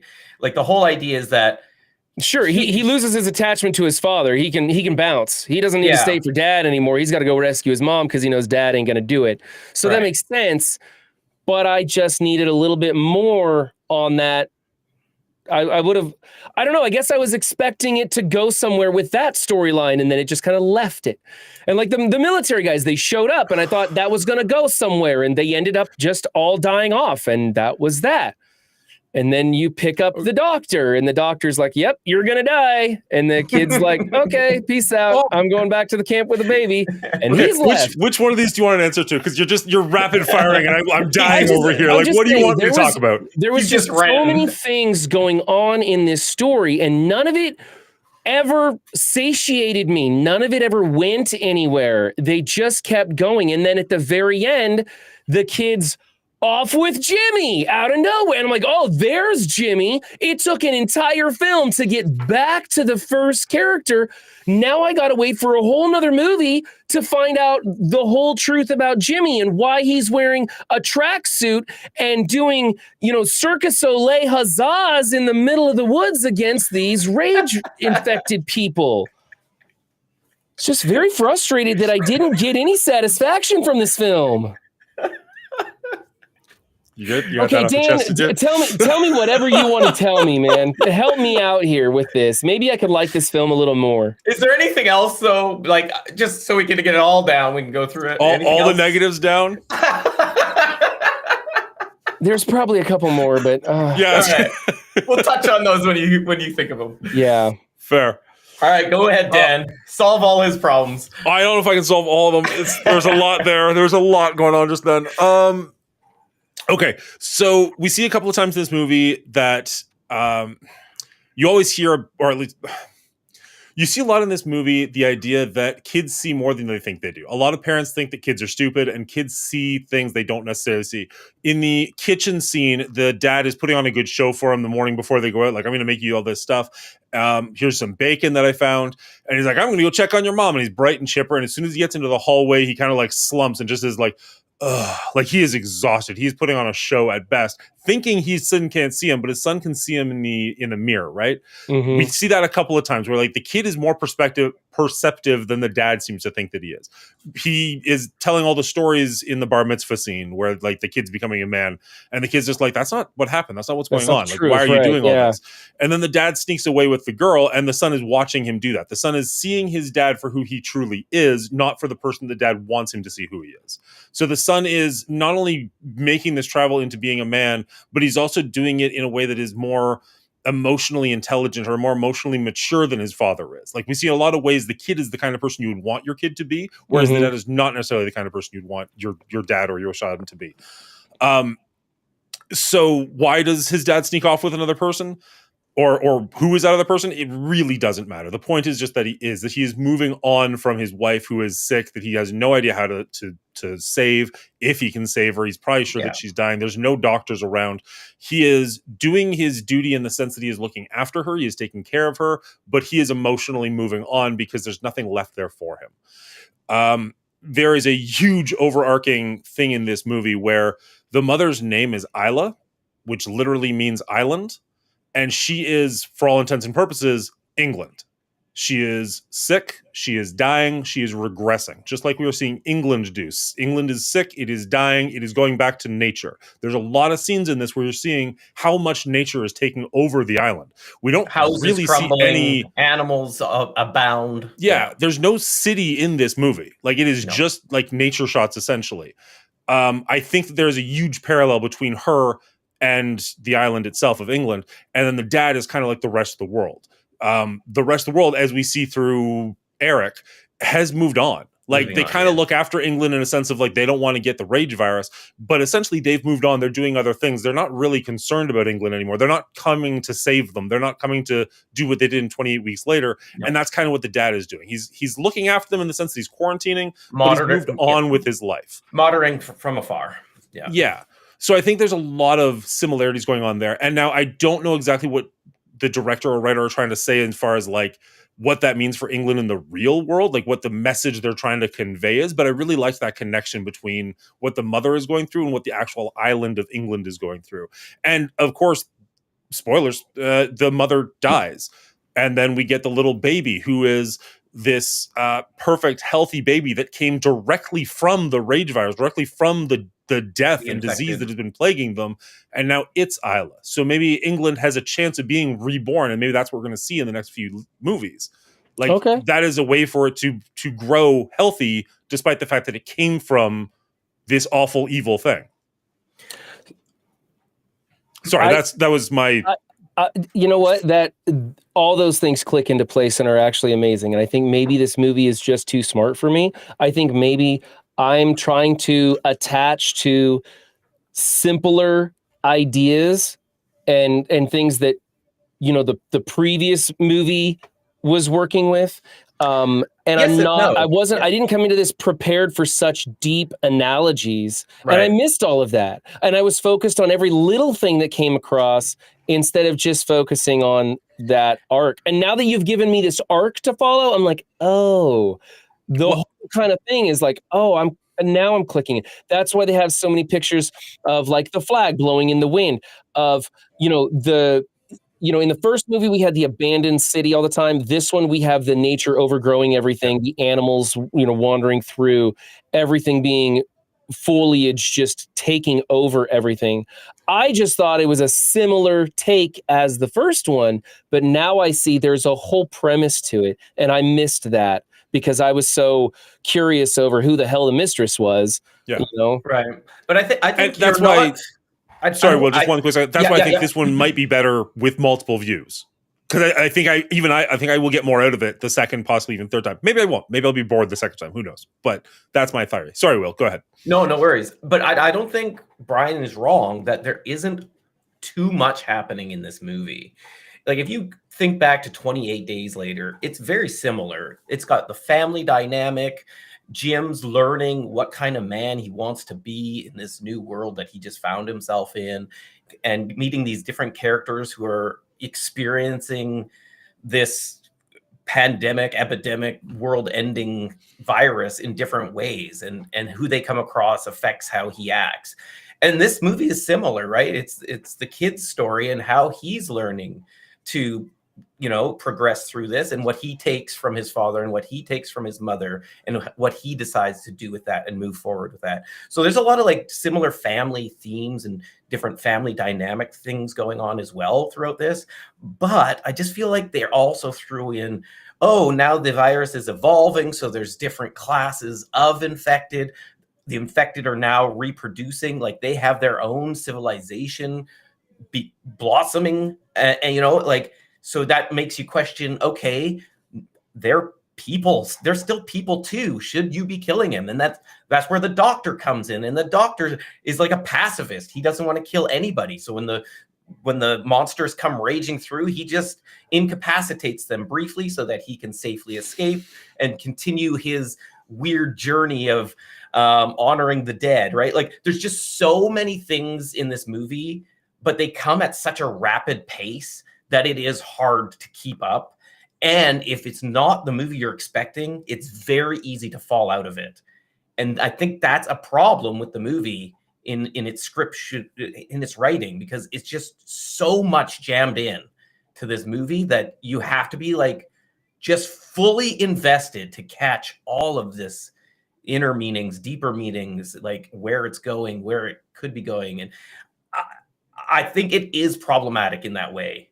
But it's problematic in a very beautifully shot way. Yeah, well, I'm not saying the movie is not without its faults. Let's be very clear. No, I know. I'm just saying, like, Brian's not wrong about a lot of those issues he's having. I fell off the path at the bacon. Like I was like, what's the bacon represent? The bacon didn't represent anything. I got distracted by the wrong thing and fell. Oh, it does represent. Okay, hit me with it. What's the bacon represent? The father is not, he's a better provider for his mother than the father is. Like, he's actually looking after her. He's providing her with bacon. He's giving her the things that she needs. And the dad is just like, whatever, she's dead. Like, he's the one looking after her, taking her to like the doctor and everything. And it's just the son is already more of a man than the dad is. Wow. I think there's just too many things for me to follow in this. Because the dad is kind of also like the epitome of male toxic masculinity too in this movie, right? Like that's what he represents, and the Yeah. son is a more modern take on masculinity. You know, like so he's not bragging. He doesn't want to be, you know, celebrated for something he didn't do. He just wants to do the right thing and all that. It's just layers. It's like an onion, baby. Just bite in. Yeah. The layers and layers. Honestly, if there's people who are still watching this who haven't seen the film, I would highly recommend skipping 28 Weeks Later. Oh, yeah. That movie throws you off and does not need to be a part of this franchise. It's completely different. It derailed me because I kept wanting to see, well, what happened in the 28 years? Show me some of the history. Where is this? You're completely cut off. The only thing you get from the outside is one soldier who only makes it through about a third of the movie. And he doesn't really tell you anything other than he's got a girlfriend who's allergic to shellfish, which was so hilarious to me. It was fun. It was a good light. He was a good comedic relief in the middle of the film. Yeah, that was great. So yeah, I would recommend skipping 28 Weeks Later because that throws you off. And if you're going straight from 28 Days Later to 28 Years Later, you're gonna have in mind this showcase because 28 Days Later has that family aspect where you have the father and the sister and the him as his wife character, and then you have him embracing the rage at the end and changing with what the virus has taught him, kind of thing, all those themes. And then in this movie, now that it's been properly explained to me, I'm just going, oh, all these light bulbs are coming on for me. And I'm like, oh, wow, look at all these connections. I'm going to let you guys keep going with this because I'm just going to kind of like listen a little bit. I have a lot of things that I want to talk about as far as things that I didn't like with some of the technical aspects, but I still need to know more about this story. And you guys seem to have a much better grasp on it than I do. So I'm going to agree with you a little bit there for a second because honestly, even before seeing this movie, I would have recommended skipping 28 Weeks Later. Yeah, but exactly. especially having seen this one, I think it really does this franchise a disservice because you're taken from 28 Days Later, which, I mean, yes, zombies are the focal point, I guess. Like it is sold as a zombie movie, but like there's not really that many zombies doing very much in the movie. It's more about, how people interact with other people in the zombie apocalypse. And that's a lot more what this movie is. And then 28 Weeks Later in the middle is just like zombie murder action fest. So I don't think it belongs in this franchise as much as the other two movies do. And that makes me very curious because then the fourth movie is a different director again, not Danny Boyle. So I'm really curious what that's going to look like, if they're going to slip a little bit back into it or kind of stay where it is. I loved in this movie, there is a title screen near the beginning that basically just says, 28 Weeks Later essentially happened, but no, it didn't. Because like we see in 28 Weeks Later that they made it to the mainland, and then in this movie they're like, no, the mainland fought them off, it's fine. Yeah. And you're like, wait, so Britain lost hard, but zombies on the mainland were taken care of innocent? Like, okay. Yeah, sure. That was literally just them not wanting to deal with it. Exactly. It's them not wanting to deal with it. You can assume, because they knew what happened in Britain, they have an understanding of the virus. They just mowed everybody down and just called it a day. Whatever. Just put a Band-Aid on it and let it be. Because that wasn't the story they wanted to tell, right? And that's fine. That's a solid choice of theirs to make. They wanted to focus on what. And this is, again, Danny Boyle, who is Britain, making a British movie. And that's different than an American movie. You can see that difference even in 28 Weeks Later compared to 28 Days Later. And in this movie, it definitely feels like a more British movie.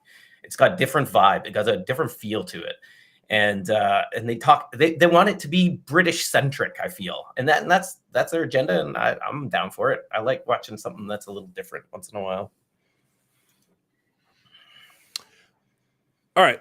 Do we want to get away from like the deeper meanings and talk about the actual movie itself? Like I kind of want to get talk about like the village, the Isle of the Holy Land. No, the Holy Island. What's it called? I wrote it down.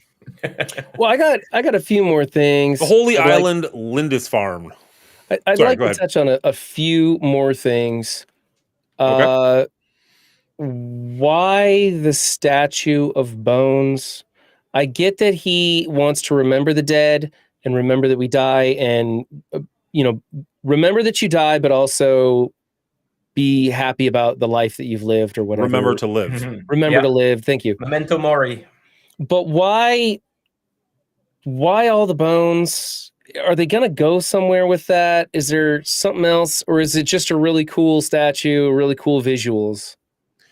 The next movie Just is called to The Bone emphasize Temple, that so I idea. have to assume it's going to go somewhere with Kind it. of what I'm thinking, right? But I'll admit, I'm not 100% other than just you can't. It's a weird way of being like you can't just focus on the death. You also have to remember to live. Like Mhm. just surviving is not enough. You have to live. Yeah. Why did it have to be a bone? Whatever. I don't know. It's a striking image for a poster. Okay. I'm not 100% on that one.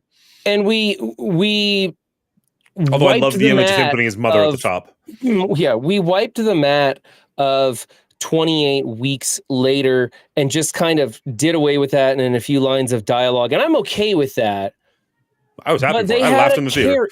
They had a carrier. They had the carriers. That's gone. We don't know anything about that. It's not mentioned at all. We're going to pretend it never happened.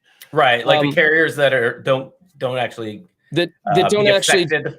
Yeah, they get red eye. They act a little twitchy, but for the most part, they're still normal.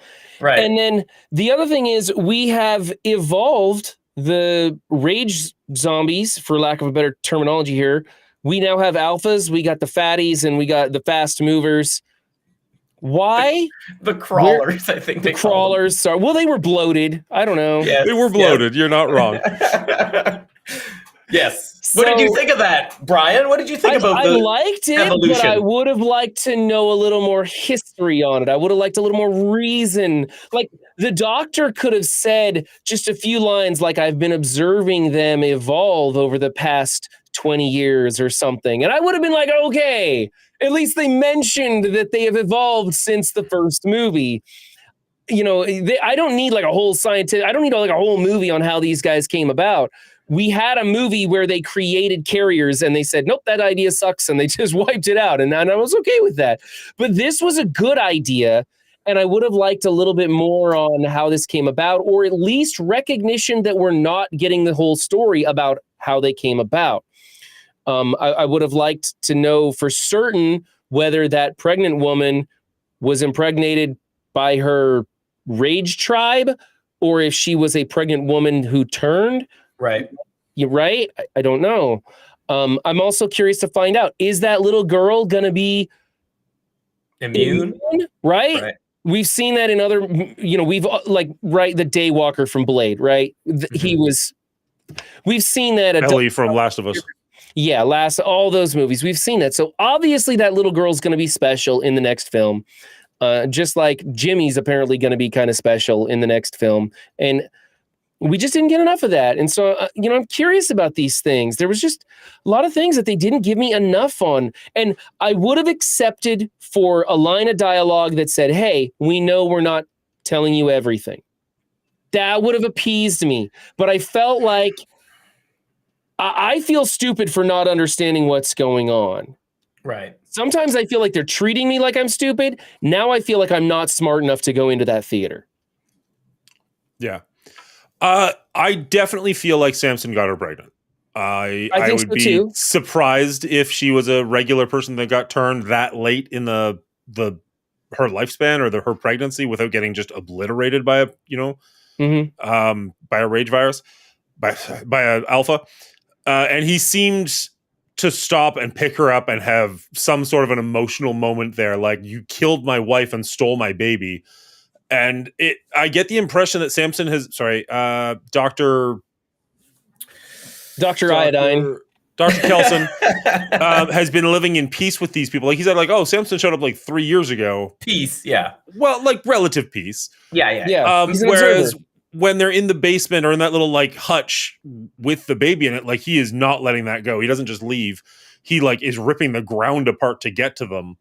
I don't know that he would have done that if it was just them down there. I got the impression that he was going for his son. Now, what I'm curious about is he going to track the kid down to the island? Like, Right. did Spike kind of damn his island tribe again, because they already burnt all their supplies, by bringing this child to them that's going to lead the alpha there? As far as the evolution of the species goes, I'm totally fine with the alpha. That kind of makes sense just in nature that you're going to have like the big strong one that's going to, attract a pack. Like we see that. The bloated, the crawlers, whatever you want to call them, was a little weirder for me. And they also had a little kid with them. So clearly zombies have some ability to nurture or have gained some ability to nurture over 28 years. I'm not entirely sure where I land on that. Like it showed that Spike has compassion, more compassion than his father has. Mm-hmm. But that's kind of all that did for me. And I just didn't love that one as much. Like I'm not sure what evolutionary need the crawlers fulfilled, right? Yeah. Like the alpha makes sense to me. He's protecting his tribe. That works for me. The fast moving zombies versus the slow moving zombies, again, totally logical. I don't really get what the crawlers were doing. They didn't really add a ton to this movie. They did state that the virus reacts to some people like a steroid. Yeah, that kind of brings on the alphas. That kind of appeased me with that aspect, but the pregnancy was weird and the crawlers were weird. I didn't get anything about that. Why we had a child crawler. I get what they were trying to showcase with some of the emotions in Spike with that, but I don't know why we could have done that in different ways and left the crawlers out of it altogether. Yeah, I think the crawlers were just an interesting, different way to have like some creepy scenes and like sneak up attacks, right? Because when they're sleeping, the mom and Spike are sleeping, and that crawler is just slowly making his way to Spike, and to the point of eating his shoelace. You're just like, this kid's so screwed. Like it was a very good tense moment that you couldn't get with a fast zombie, right? So a part of it, I feel like it was just written for that element. But overall, I didn't mind that it wasn't over-explained, that, the virus has evolved and the people have evolved and are learning a way of surviving, right? I didn't mind that because I don't need everything explained, and maybe they'll touch on it more later and maybe they won't. I don't know. It's just that, to me, it kind of was reminiscent of I Am Legend or Omega Man or whatever it's called. But the book I Am Legend is when the vampires kind of take over, and then at the end of the book, you find out like he's the villain killing all of these families of vampires that they've kind of become the new society. And I feel like that's kind of where this was leading as well, is like Great Britain, this whole island is now populated with these people. It's their home now. And we're the ones that shouldn't be there anymore. And I don't know. I just kind of got that vibe from it. And I didn't really need more. Yeah, the crawlers were a weird evolution of it, but I didn't hate it. It made for an easy, hey, training sequence. This will be easy to shoot. And hey, creepy sneak up. That's fun. But overall, it's like they could have put in a couple other different types and I would have been fine with it as long as they seem to have a purpose, Well, and kind of going along with that, like we see Spike and his dad basically be the hunters who kill Bambi's parents. You know what I mean? Like they're not really there for any reason. They're not killing the zombies to clear out an area. They're not killing the zombies because they want the meat. And like on their expedition, their great expedition to become a man, they find a Frisbee. Like that's their big take home. And he even admits, like, we've searched these homes dozens of times. There's nothing here, but let's look around again because who knows? And they come back with a Frisbee like it's a war trophy. But like realistically, like it almost feels like the dad is pushing Spike to go on this hunting trip because he's bored. It doesn't feel like he's doing it for his kids' benefit. It doesn't feel like they're doing it for the tribe's benefit or the community's benefit. He's just bored. And he just needs something to do. And I think he wants his son to be the best zombie killer of the village, right? I think he thinks he is, and he wants to pass that mantle down to his son because that gets him stoked because I raised the best because I'm the best. It's again, I think it's that toxic masculinity kind of showing through, where he has to be the best, have the best, do the best. Okay.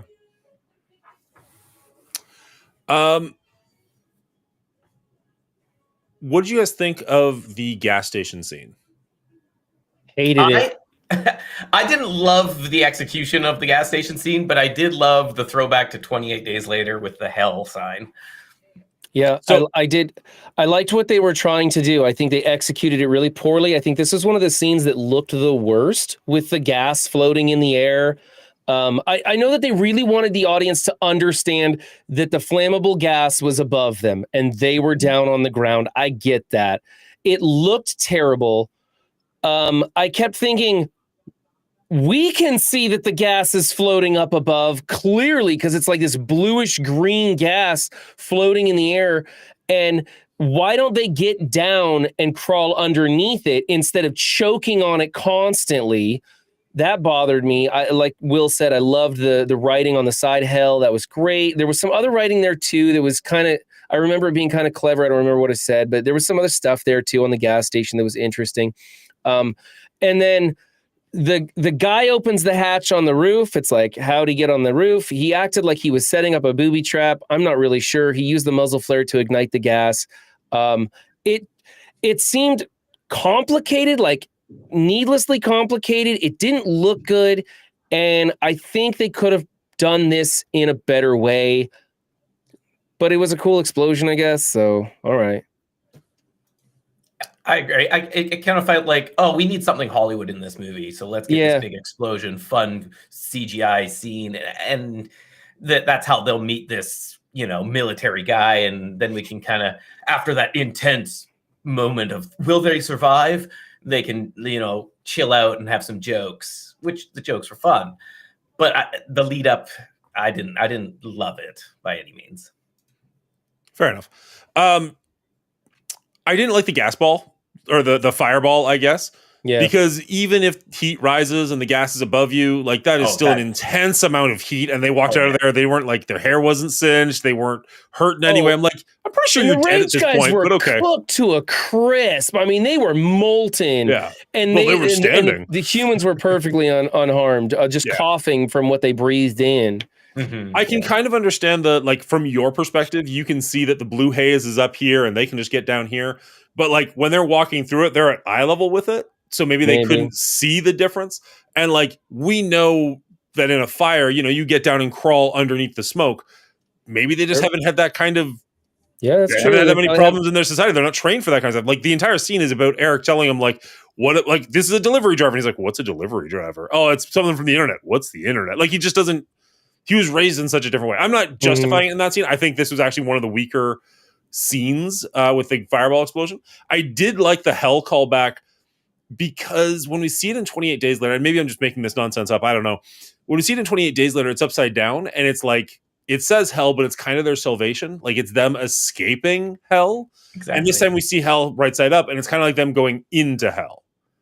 And I kind of liked that like symbolism of like, oh, okay. Like you're bringing it back, but it means something else. Yeah. Yeah. I don't know. I thought that was relatively clever. I thought the fireball was dumb as hell. Well, that's the thing is, I agree that I liked the reason for the scene. I just didn't like the execution of the scene. Yeah. Right. I didn't have a problem with the army guy being on top of the roof. He'd been there a little bit longer. He'd found a way. Who knows? Maybe he had a rope or something in his backpack. That didn't bother me. I didn't really care. I didn't really think of it all that much, to be perfectly honest. I did like the pretty much the entire scene with Eric though. Like I liked that character quite a bit. He was a nice comedic relief, but also it was great to sort of see like, no, the rest of the world moved on. Like nobody is thinking about you. Kind of in the same way, like, okay, let's get super political for a second. Like everybody's like, oh, thoughts and prayers with Iran, but also like I'm still ordering DoorDash. You know what I mean? Like it doesn't change your life in North America. You might be thinking about it more, but you kind of just move on with your life. And that's kind of what Eric is showing the rest of the world has done. Like, yeah, it sucks what happened to England. Oh, well, what am I going to do with the rest of my life? And he's just complaining that he didn't become a delivery driver.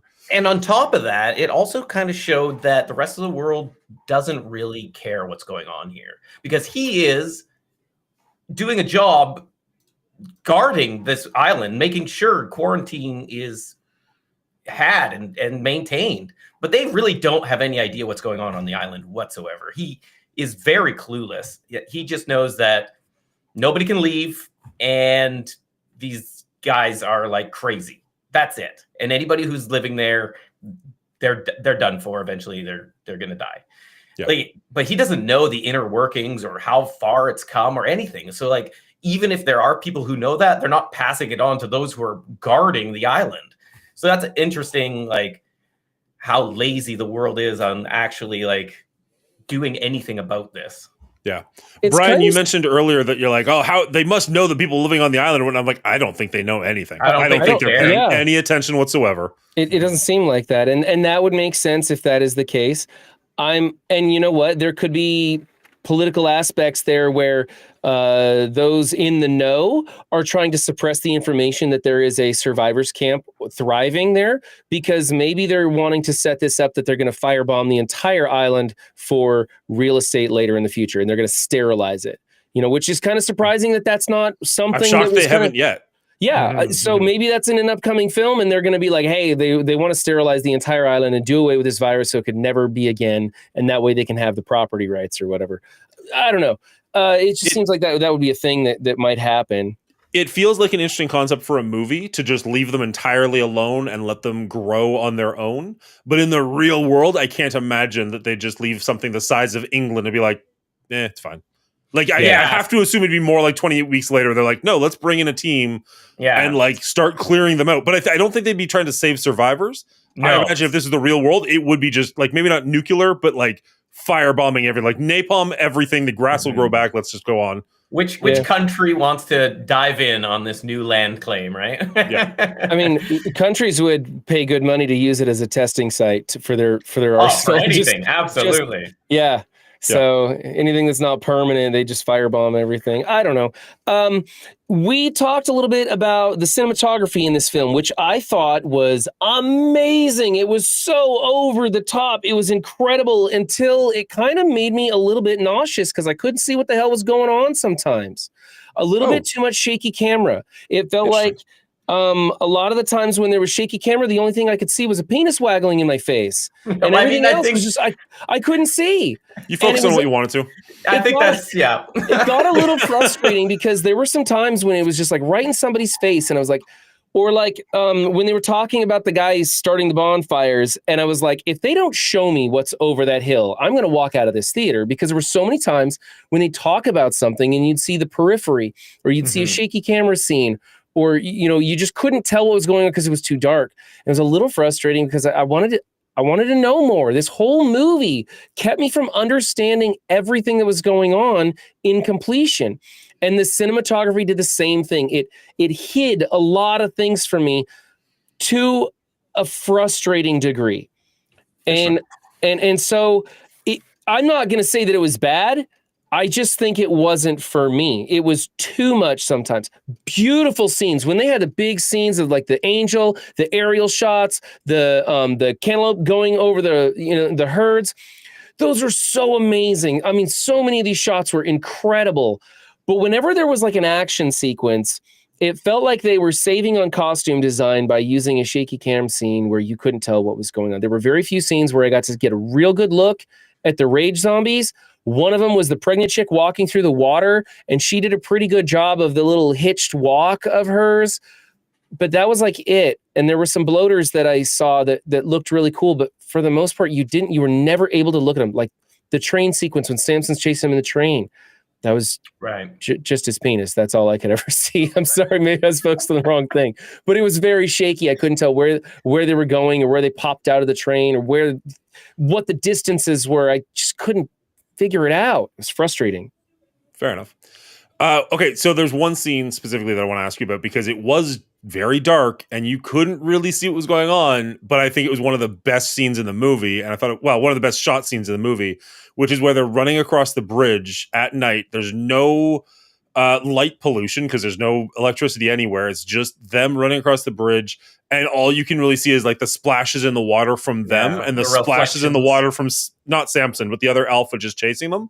Mm-hmm. That was cool. And it was super dark. It's almost Game of Thrones dark. Where you're like, I can't really tell what's going on, but you can tell exactly what's going on. I'm like, that's fucking cool. That was cool. I could tell what was going on. Yeah. I wasn't able to see everything, but I knew what was happening. But you saw enough to know what was happening. I could see the distances. I could see them closing in.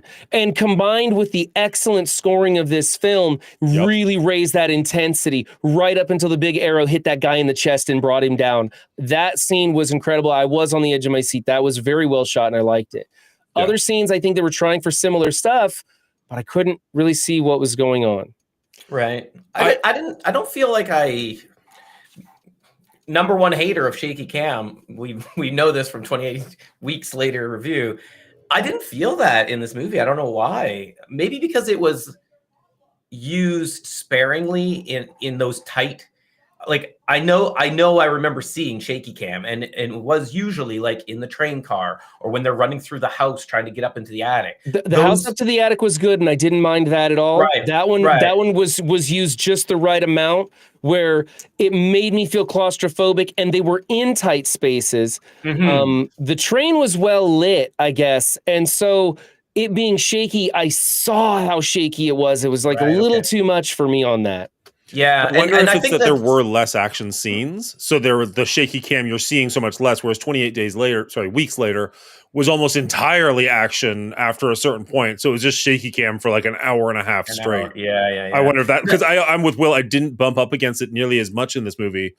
I mean, I noticed it in the train scene. You're absolutely right, but it didn't annoy me in the way that it did in 28 weeks later. Yeah, and I think the difference is they used it in tight corridors where it would be a shaky, like getting through these areas, whereas 28 weeks later just used it all the time because it was popular. So, I mean, I just didn't feel like the weird what's going on, but it's totally a fair assessment because shaky cam always has that effect to a degree. There was a certain camera technique that they used. The bullet correct time? me if I get this wrong, Will. I believe what they did, because they did film a lot of this with an iPhone camera for whatever reason, but they made it. It sounds like they made some kind of a contraption that had like multiple iPhone cameras on it, all recording, so they could kind of jump. So you're always got like the same perspective, but just from slightly different angles, just to kind of mess with you. And they did that in one scene where the mother is in her bedroom when she's having an episode, and it made perfect sense because she's disjointed, she's confused, and so it's kind of confusing the audience, being like, you don't know where it's going to come from, where the scene camera is. And I was like, that's kind of brilliant. And then they did it again in another scene where she was not having an episode, it was just a random scene. I'm like, that doesn't work nearly as well for me and kind of cheapens the first scene. I know exactly those scenes you're talking about. I didn't like either of them personally. I didn't love it, but I knew what they were going for the first time. Yeah, I knew what they were going for. Like, oh, you don't know what you're doing. I just didn't like it. And then later, it wasn't a scene that required it, and it felt unnecessary, and it was a little over the top. And I was like, this is one of those times when they're using a technique that's really interesting, but they're overdoing it, and it was a little too much. Right, I can see that. I actually thought. I didn't mind those because I do think Danny Boyle's purposely trying to jar the audience, especially in the first scene when she's in bed, kind of like getting into her mindset or whatever it is, right? But the more thing that I was a little disappointed by was their like budget bullet time with the arrow shots near the beginning when he's like shooting the son and father shooting the zombies, and it would bullet time around the body, showing the arrow go through them. Yeah, hit in the front and shows it pop out. It's like around to the back. It's just like a budget bullet time from the Matrix, right? Where the Matrix like froze time and went all the way around. Similar technique, only with iPhones and much less, and again more jarring purposely, because that's the style he's going for. I feel like they did it for like the first 10 arrow shots for some reason, and then they stopped doing it. I was happy they stopped doing it because it was like a little too much. It should have happened for maybe 2 arrows in the whole movie. Yeah, or just like cool some very specific, like, oh, this is a very important moment of the life or death, and they did it, right? Well, and it could have been like his first kill. And then do it for that and be like, oh, cool. Like it matters. And then by the time it gets, because they mentioned, like his dad says, like it gets easier the more you do it. So if like the first kill had been like this impressive, like you see it from 6 different angles, and the second one you see it from like 3 angles, and then after that it's just like one angle, like then you're kind of getting used to him killing just the way he's getting used to killing. Right. But yeah, the fact they did it for so many, and most of them are his dad killing them. Exactly. Like, all right, this is overdone, but okay. And there were a few times when they showed them running through open fields, and there were some close-up shots of their face as they're panting and going, and you can't see anything that's happening, where they're at, or anything. And then suddenly there's like a wide-angle shot, and you see everything. And they would switch back and forth, and I was like, I don't know why you're jarring me in a wide-open field. I don't know why you switch to this, make it hard for me to see what's going on. I'm almost getting motion sickness because you're in my face. And then for nothing, because now you're showing me everything again. And I think that happened like 2 times. And I was just watching the film, taking note of it, going like, man, there's so many excellent, amazing techniques, but they're just kind of overusing them a bit too much for me. And it's hard. Yeah. So, but I can't deny that there were so many amazing techniques and so many beautiful shots that overall it was great. I think that they just pressed a little too hard on some of the cinematography and maybe a little kind of almost to the point where they're like bragging and showing off, like with the arrow bullet time stuff. That was like, okay, we get it. It was cool the first time. Now you're just bragging. Danny Boyle is known for that. He goes hard into his choices, right? Slumdog Millionaire, 28 Days Later, for sure. And some people love him, some people hate him for it. So it is. If your cup of tea, it's your cup of tea. If not, don't go to Britain, I guess, for tea. Drink your Coke. Drink your Coke, you bastards. Okay. Anyway. All right. What haven't we touched on your hit list there, Brian? Anything that's really jarring? No, you guys have helped me a lot. I still don't understand why we had this very gruesome, very hard-hitting opening sequence with Jimmy as a child. I mean, the rage monster comes. I know those children crying while they're watching the Teletubbies. That was very intense. As a parent, again, very young children, and they captured the anxiety of that moment, the wrongness of that moment so well. And then, I remember the rage monster comes in and Jimmy sneaks out the back, kind of like the guy from the second movie, right? That was the only relation I ever caught in this film to the second movie. And that was fine with me. He was a child and he was running, and his mom even told him to run and everything. Told him to run. Yeah. And so he takes off. He hides in the church as his zealot father is assaulted by the rage monsters. Embracing the rage monsters, which makes sense why the cross was upside down from there on. I think I'd be pretty messed up after that situation as well. And then he's gone the rest of the film until the very end, and he's got a crew of people in those like Russian jumpsuits. What I got pictured up right here, and they're doing their acrobatic wonder punches and stuff. And I looked over at my friends and I was like, what the fuck is going on? Like in the film. And they looked back at me and they're like, I don't know. It was so weird. So the church scene is easily my least favorite scene in this entire movie. I hate that trope of like religious people just seeing something and just going like, oh, I kind of do too. It just bothers me so much. Like that is probably the laziest writing in this, but so be it. Somebody's going to yell at me for the symbolism going on there, and I don't care. I hate it. I hated that so much.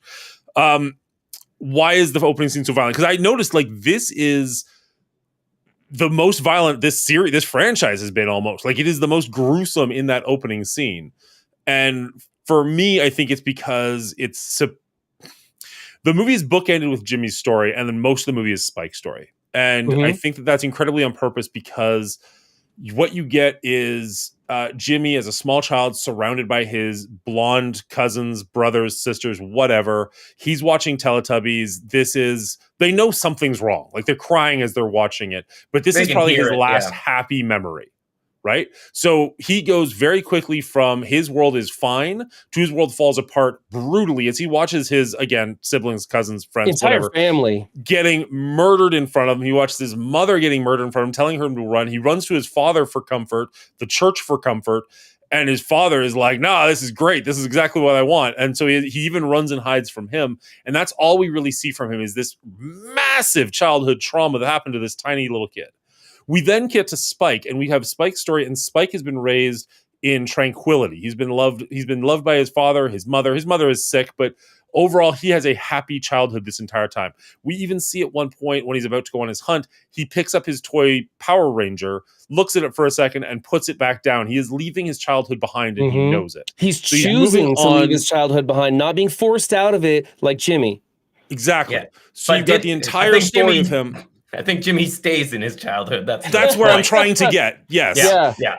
So the entire movie is showing Spike's journey into adulthood and actually being more emotionally mature than most of the adults he's actually been around. And then at the very end, when he's on the end of his journey, he runs into Jimmy. And Jimmy has never grown up. Jimmy has been stuck in his childhood trauma since he was a little kid. Why is he wearing... He's wearing the blonde hair. There's other people he's found have either got blonde hair or wigs, depending. Yeah. So he's recreating his family. The tracksuits are all brightly colored. Oh, okay. No. 1 second. Yep. Well, okay. You can throw your theory out in a second. I will. The tracksuits are all brightly colored, matching the Teletubbies he grew up watching, because that's the last happy memory he has.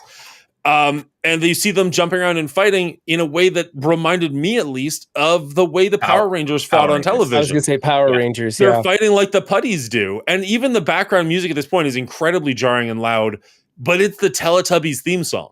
Yeah. Like, it is him recreating his childhood through violence, because that's the last thing he remembers of his childhood. He's never grown up. And so that scene where he's like, hey, can we be friends? You are supposed to feel incredibly uncomfortable with the fact that your protagonist might become friends with this person who's clearly deranged. Unhinged, right. yeah. And it's the coming together of like the emotionally mature child versus the stunted child. Yes. Or the stunted adult, I guess I should say. Just to clarify one thing, like, all that is awesome and right and bang on. Aside from the tracksuits and the white blonde hair and the jewelry, that is, and it's not for no reason that you probably wouldn't know this. It's very British. There's a gentleman named Jimmy Savile who was a child entertainer and DJ who was very popular in the early 2000s, 2002, when this rage virus took over. And so that is what he wore. He had long blonde hair. He always wore tracksuits, lots of rings and jewelry. They are dressing as Jimmy Savile. He is was a very, very renowned children's entertainer in the early 2000s in the BBC. Now, this was very also, a lot of people were upset that they put this in the movie, that they put Jimmy in the movie or paid tribute to him, because after his death in like 2012 or something, it came out that he was also one of the most sexual abusive people that had worked in the BBC for many years, and many people in the BBC kept it under the rug that he was doing this. Many people knew it was happening, but he was so popular that they didn't do anything about it. So a lot of people are angry at Danny Boyle. Why are you putting him in this movie? Why are you giving Jimmy Savile recognition at all? It's like very crazy. I think that is absolutely perfectly fitting for the Jimmy character, because I think Jimmy is on the outside. Hey, I'm your boy Jimmy. Exactly. But the truth is, he's a bad dude. Like, he's messed up for sure. I got all that. Well, I didn't know anything about Jimmy Savile because I'm an American and I don't pay any attention to anybody else. Yeah. But I did get all of that vibe and that feel, and that was perfect. But once again, I want to know more. And now I gotta go see the next movie to get any kind of answers I want. But I will say this, after this conversation with you guys, you have enlightened me on so much about this film that my rating of this film has gone way, way, way, way up. I just didn't quite understand it going in, what they were going for. And I honestly, I blame the second movie for it. I do. The second 20 minutes later is trash, everybody. Like, I don't know what to tell you. Is not deep at all. It is shallow, single layer. What you see is what you get. The first movie is deep with lots of layers. This one is even more so. And now that I'm understanding and all these light bulbs are clicking and things are going off, I'm like, oh, okay. I went in expecting or not knowing, not being prepared for this. So I really wish that I had just watched the first movie and gone in straight from there. And I think that I could have stepped into this one and been like, okay, there's lots of themes that are going on. I'm not going to get explanations that I want, and that sucks for me, but it's a choice and that's okay. But I think that this is a much better movie than I originally thought. So I'm glad I'm talking it over with you guys. I'm actually super happy to hear that. I subscribe to our rating and watch these videos on YouTube, and you can too by hitting that like button, following Dan's channel, and coming to Twitch and watching us talk about these movies live. But I still don't disagree with you, Brian. On the overall, there's too much in this movie. Yeah, there is a bit much. The part of the reason why that is because they made another movie directly after it. Like they knew we were going into another movie, so they probably felt like, oh, it's fine. We'll pick it up and keep going with it, keep running, and this one will click into place. That's a huge problem for me because movies should be able to stand alone, and I just don't feel like this one quite does that because it felt rushed in all of the different stories that were kind of being presented. Even his journey with his mom, everything just felt a little rushed from my liking. But overall, I did enjoy a lot of what was happening. So I've been torn for a long time as how much did I like this movie when they did such a disservice to themselves, knowing it was a trilogy and writing it as a trilogy instead of a standalone. So the two things I want to go back to something Will was talking about a minute ago with Jimmy Savile. It's worth noting that Jimmy Savile, this movie takes place, the world ended in 2002 as far as England is concerned. Before Jimmy's background came out. So at that point, he would have still been a loved childhood entertainer. Yes. Also, we see at one point in the town meeting when they're getting ready for the bar mitzvah, the picture of Queen Elizabeth in the background. Because, of course, that would have been the last monarch England ever had. Correct. So, like, it is just showing that the island is stuck where it was. Like, the island is stopped in 2002. And, in fact, in a lot of ways, regressed, both nature and in, like, culture. Like, the way that the island, the Holy Island is portrayed is not 2002-ish. It's, like, 1970-ish. Anyways, I just wanted to get that out there because I thought it was interesting that, like, they don't know that he was a predator. Despite the fact that he absolutely was. And that's why they chose to dress them like that and be like, this is our favorite entertainer, we're going to dress like him because the viewer understands the duality of it, but they don't, and that's brilliant. That's absolutely brilliant. It is brilliant, but it's also a little problematic because giving any bad doer, no good person any sort of recognition is kind of ick. You know what I'm saying? Like, I do understand that. I'm not one to tear down monuments or silence people or try to hide history. I think we should embrace everything that's ever happened, good and bad, so we can learn from it. And I think bringing up Jimmy Savile in this way, I know about him now. I never knew anything about him at all, but now I know about him as a very bad dude, right? Because I've learned here about everything that has to happen, and I'm a better person for it. I'm not going to go watch his TV show or, join his Patreon account, but I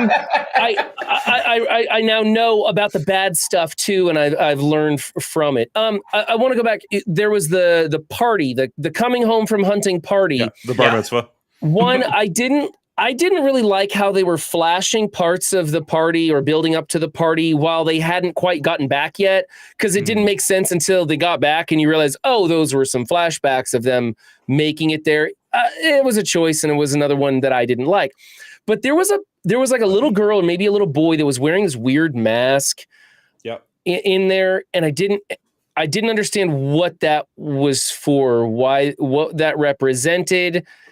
I mean, I know a lot of times with like Native Americans or different cultures, they have, parties and things like that. And they have people dress up as monsters or dragons in Chinese culture or different things that represent both good people or villains or whatever. I don't know what that person represented with that little bloody spooky mask. Was that just to be spooking me out while they were flashing back and forth? Because once the thing came together and I understood, oh, they're celebrating that they did make it back unscathed.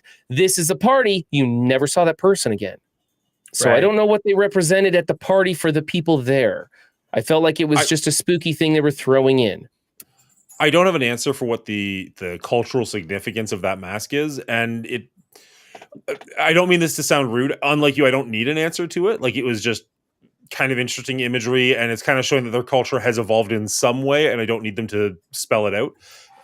The party, though, I don't know if this is accurate, but the fact that they were showing the party before they made it back, I kind of wonder if, in the same way that Dad just seemed like he was bored and wanted to go hunting, if the town just needs some reason to celebrate. And it's like, whatever. If he makes it back, great. If he doesn't, it's a wake. So be it. Right? Like, it's exactly like, it's just a reason to get together and do something out of the norm.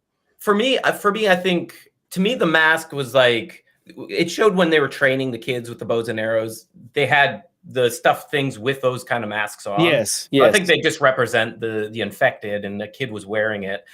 Maybe to, if there's any meaning to it, why it was there during the party setup is like kind of an impeding darkness that is going to happen, foreshadowing wise. I don't know if there was any societal relevance to that. But once again, it's another instance of a little too much with not enough information to bring it all together. Yeah, again, I think Danny Boyle goes out of his way to keep this movie jarring its audience throughout, right until the very end, where they jar you with the biggest, you know, Power Ranger fight scene and crazy music. But I also think people in this situation are putting on a party because if they focus on what could happen, that's much worse than focusing on celebrating the victory they want to happen. Mm-hmm. So they're not, oh, we're bored, let's put on a party. They're like, we have to put on this party so they come back to celebrate. If we don't have this party set up, we're going to start thinking they're not coming back. Now, did they come back early or late? I felt like they got trapped upstairs and they were late. Yeah, I think they were late. And so they probably had the party set up for them to return and thought it wasn't going to happen. And then they showed up late and they were really celebrating because I think they probably started that party. I think they started that party. They're just celebrating, being like, we can't wait for them to just come strolling through that gate. Like, this is so exciting. He's coming back a man, because the opposite thought is too heart-wrenching. We cannot lose another person. Mm-hmm. We know that's a possibility. We know if it comes to that, we're not going to send anybody out. We're just going to find our peace with it. But let's celebrate, because putting out the good vibes will get good vibes back. Yeah. That's how it felt to me anyway. Well, and that whole town was really cool. The way they're walking out to go hunting, people are handing him fruit, giving him gifts, congratulating him. Everybody's patting him on the back. Along the way, you're seeing how their community works together. They're thriving without cell phones, without technology. They're doing a great job. Everyone seems happy with very little.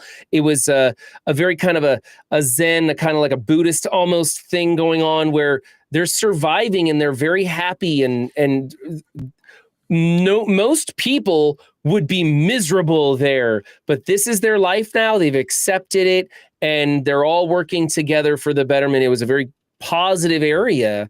Mm-hmm. And back to like a simpler time, which they obviously cut back some old footage of things as well, right? But what was the symbology with all the clips from like old movies? I'm not even sure if they were clips from old movies or if they made that, but you saw like the knights and the arrows all the time shooting. They kept stuffing that in there, and it was annoying to me because I didn't quite understand the angle on it, and it was used a lot, and I didn't need it.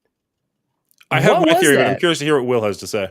I didn't read a lot into it, aside from just them kind of reverting back to a simpler time and learning from that time how to survive now, because they do have less. They can't rely on technology. They can't rely on, all these things that we use today in modern day. They had to, and that's why they went to bow and arrow, right? Like, they went to the very simple things that worked, and they showed kids learning their different jobs that were all very simple jobs, right? So I think that's just them emphasizing where that's coming from and why it works, is because it's coming from the past that has worked for so long in the past for those kind of peoples in those similar situations. Dan, what's your take on all that symbology of the old clips being shoved into this new movie? I like Will's take on that. I was wondering if it was, to some extent, the us versus them of it, right? Because like a lot of those scenes, like some of them seem like they were almost out of Braveheart, like kind of England versus Scotland. Mm-hmm. And then we're seeing that as these people are crossing the bridge to go and fight the zombies, except for the zombies aren't fighting back. The zombies are happy doing their own thing. The zombies that they're killing are just crawling along the ground. Like, I was wondering if there was a bit of a racism undertone to that. They didn't really go super deep on that for me, so I kind of let that go. But at the time that it was happening, I was wondering if that's where they were going to go with it, because it's like, we just have to kill all of the Scottish because they exist. And that seems to be the only real reason they're going after the crawlers. The crawlers aren't a threat by any stretch. They're not hoarding any resources they need. It's not like they need to get past them to get somewhere. Like, leave them alone. Even the kid is like, it's a child. Like let's not kill the child, right? Like, it felt very unnecessary. Kind of like, I mean, hindsight, why not? Kind of like modern day would look back at that and be like, why are you killing the Scottish? Like, what purpose does it serve other than just they're not us? And I was wondering if that's kind of where they were going with that. I think I kind of got a side with Dan on this one. That's how it felt to me. It was depicting scenes of violence of two sides warring against each other. And it felt like it was kind of injecting those into scenes in the movie where they didn't necessarily belong. Like, hey, they're going out to fight zombies. They're going to war. And yes, they're utilizing old technology that works, and that makes sense too. But for me, the whole thing didn't need to be there. I didn't like those. Nowhere else in the movie did we get any of those scenes that looked like they were clipped from, a 1970s Technicolor film. I never saw that again. And it was just kind of a weird thing to do. It didn't make sense to me, and I didn't like that. Yeah. I won't say that I love those scenes. They didn't connect fully for me. They didn't take me out of the movie too hard. I just kind of went like, oh, that's a choice. All right. But how do you guys feel? You guys good to rate this thing and go? We've been going for about an hour and a half almost. Yeah. I think there was so much to go over, and thank you guys for enlightening me on a lot of this. No worries. This has been a fun one, and even some people in chat are saying like this is one of the more engaging conversations we've had in a minute. I think I really enjoyed the Prometheus conversation, and this one's right up there with that for me. So well, and I think that's kind of the purpose a little bit of this movie is to do that. Is look at the British history, look at all these things, look at how the world works today and how people treat each other. Like, this movie is about raising questions for people to talk about. And Dan said it, like, as soon as he was done the movie, they sat and chatted. Brian, you said you chatted with your friends. And I'm so happy you guys sat down and let me chat about this movie. Finally, I've been waiting like 5 days. So it's been nice to like actually talk about it, because there's a lot to talk about in this movie. And I think that's a good thing. I think there's two more things that I'd just like to touch on real quick and ask you guys your thoughts. We've talked about a lot of everything else. What do you guys think about the look of the Rage zombies, the effects, the special effects, the practical effects of the film, and what did you guys think about the sound, the scoring, the music? I was actually thinking about the music during the movie quite a bit, and not in a bad way per se. Usually I listen to like actual radio music, but every now and then it's nice when I'm at work and I'm trying to concentrate, but I want to have some kind of a background noise. I will put on movie soundtracks, and I've got a couple of go-tos, but every now and then I'll like experiment and put on something that I'm not familiar with. When we first started doing this show, I was listening to the soundtracks of the movies we were watching to see if I enjoyed those soundtracks devoid of the movie. Right. This movie soundtrack I loved, but as part of this movie, it feels like it is so purposeful to what is happening on screen that to listen to it without what is happening on screen would be awful. Even movies like, let's say, Star Wars, like John Williams' score, like those scenes are all purposeful, but they're just beautiful soundtracks. Like, sure, you can picture in your head what's happening when you're listening to that. Like if you hear something of the Fates, Duel of the Fates, you're probably going to picture that lightsaber scene. You can picture in your head, but you can still just listen to that as a song. I feel like the music in this was amazing, but it was so purposeful to what was happening on screen that it's kind of hard to detract from that. Does that make sense? I don't disagree. And I feel like much like 28 Days Later is the same, like a great soundtrack with that maybe you don't want to listen to on its own. It's just like, maybe horror movies in general aren't something you want to just take out and listen to the soundtrack to. But I don't think this quite stood up to 28 Days Later, but it knocked 28 Weeks Later out of the water as far as soundtrack goes. And then as far as like CGI, it wasn't bad. It wasn't the best. I mean, you notice the gas scene wasn't the best. And some of like the herds running was a little janky, I felt. But overall, you get the point, and it gets what the messaging is, or what you're trying to see across. And then, I think practical effects, I think all those dongs looked very realistic. Yeah, I thought that some of those Rage zombies, just leaving that one. Some of those rage zombies looked a little weak for me. I wouldn't say that they were bad, but I think in 28 Days Later, I liked them better. In this one, they all looked a bit red. They all looked very similar. They all looked like they could have cast just about anybody. The only one that ever really stood out was the pregnant woman. She did an amazing job acting as she was walking through that water in the river. But most of the time I felt like I couldn't see them well enough to really know. I thought the bloated zombie guys looked really cool, but I also thought that they looked identical. Like they looked like this. It looked like a character in a video game that they respawned over and over. Yeah. So the effects for me were good, but not as good as I've seen before. The sound was great, but not as great as 28 Days Later. Just like you said, Dan, you hear this music in this movie and it's amazing and it's a perfect fit, but I would not want to listen to it outside of it. I think that there were just a couple of times when it was a little bit too jarring. And that was a lot of this movie for me was just a little too much, but not enough explanation. I could just be the wrong audience for this. You're definitely not supposed to feel comfortable watching this movie. Certainly, like at no yes. point are you supposed to feel comfortable in any part of it. Even the fact that all the, like, I think it thematically makes sense that all the zombies are naked because after 28 years, yeah, your clothes are going to fall apart. But also, you're watching a lot of naked people running for a movie. Like that in and of itself is jarring, right? Like it just is the way the movie is. Like everything is supposed to make you feel uncomfortable and on edge. And I think the thing, and I'm okay with being uncomfortable. I'm definitely okay with being on edge. I want to be on edge. That's why you go to a scary movie. That's why you go to a horror movie, to feel uncomfortable.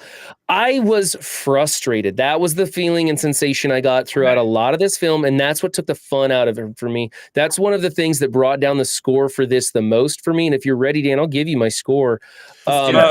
Before we do that, I was wondering, I don't know if you guys have seen the last 2 episodes. This is all going to get cut. No, because I want to talk to you guys essentially behind the scenes for a second. Sure. The last 2 episodes, I've done it just on my own. I wanted to do an actual Patreon shout out for our one executive producer, Bubba Hotep, but also just to kind of like plug it and do that. So it's sort of like a, hey, before we move on to the ratings, I was wondering if either of you would be willing to voice that so it's not just me every week. Yeah, sure, I'll do it. Yeah? Okay. What am I saying? Something along the lines of like, hey, before we move on to the scores, just want to let you guys know we've got a Patreon available over the links down below. Everything you do helps support this channel and makes this channel a little bit better. So if you like what we do, don't ramble on for like I'm doing right now. For like 10 and then seconds, and then a big shout out for Bubba Hotep, like a personalized one at the executive producer level, and I'll have the graphic on screen if you're blow me up, ready to go. Woo, blow him! You heard the man. Where one sec? There it is. Okay, yeah, go for it. Before I get to my score, I would like to remind you that we have a Patreon account, and the links are going to be down below, where you can help support the channel. Dan's trying desperately to pay Will and I for our time. He doesn't understand how much we actually enjoy being here, but it would be nice for you to help support us so we can continue making these and maybe even improve them some. So find that link down below and go find that Patreon page. Big shout out to our executive producer, the real Bubba Hotep. Thank you for joining our Patreon. We hope to fill this list up with more lovely people like Bubba Hotep. Thank you, Will. Thank you, Will, for saving me on that one. I wasn't prepared for that window. I know. That was perfect, though. That was great. You were focused, so I ran with it. That was great. Yeah, I appreciate it. That was actually brilliant, too. I like that you both got in on that. Thank you so much for doing that for me. All right. Yes, let's jump to the scores. Brian, why don't you go first? I think we've kind of got an order going on now that we generally go through. So okay. So yeah, I'm gonna come in lowest for sure on this one. I didn't enjoy this movie as much. I've said many times it was uncomfortable and I wanted a little bit more. I didn't necessarily need an explanation, but I needed a nod to the fact that I wasn't getting an explanation. A lot of times just a line of dialogue that says, yeah, that's a thing and we don't know, is enough for me. And we didn't get any of that. We just had a lot of stuff in this film, a lot of great stuff, a lot of great ideas, but so much that we didn't get enough of an explanation, or maybe it didn't get its just due. And so I was just frustrated. That combined with some of these amazing cinematography and sound effects and visuals and all this stuff but it was a little bit too much for me. The shaky cam was too often. The special shots were a little used too much. And it just, all that combined ended up giving me a very solid feeling of frustration watching this entire film, just not understanding it. And that could be because I'm not the right audience. After having a lot of this explained by these guys, I am blown away by the depth and amazed at the amount of things that were portrayed in this film. And so that's really cool. But doesn't change the fact that my first viewing of this, I just didn't enjoy the watch, and it's coming out at a 68, which puts it a lot above weeks, but way behind on days. So I'm curious to find out, Dan and Will. I do think I'm going to be the lowest on this, but yeah, 68 is where I ended up. That's a big uptick after talking it out over with you guys too.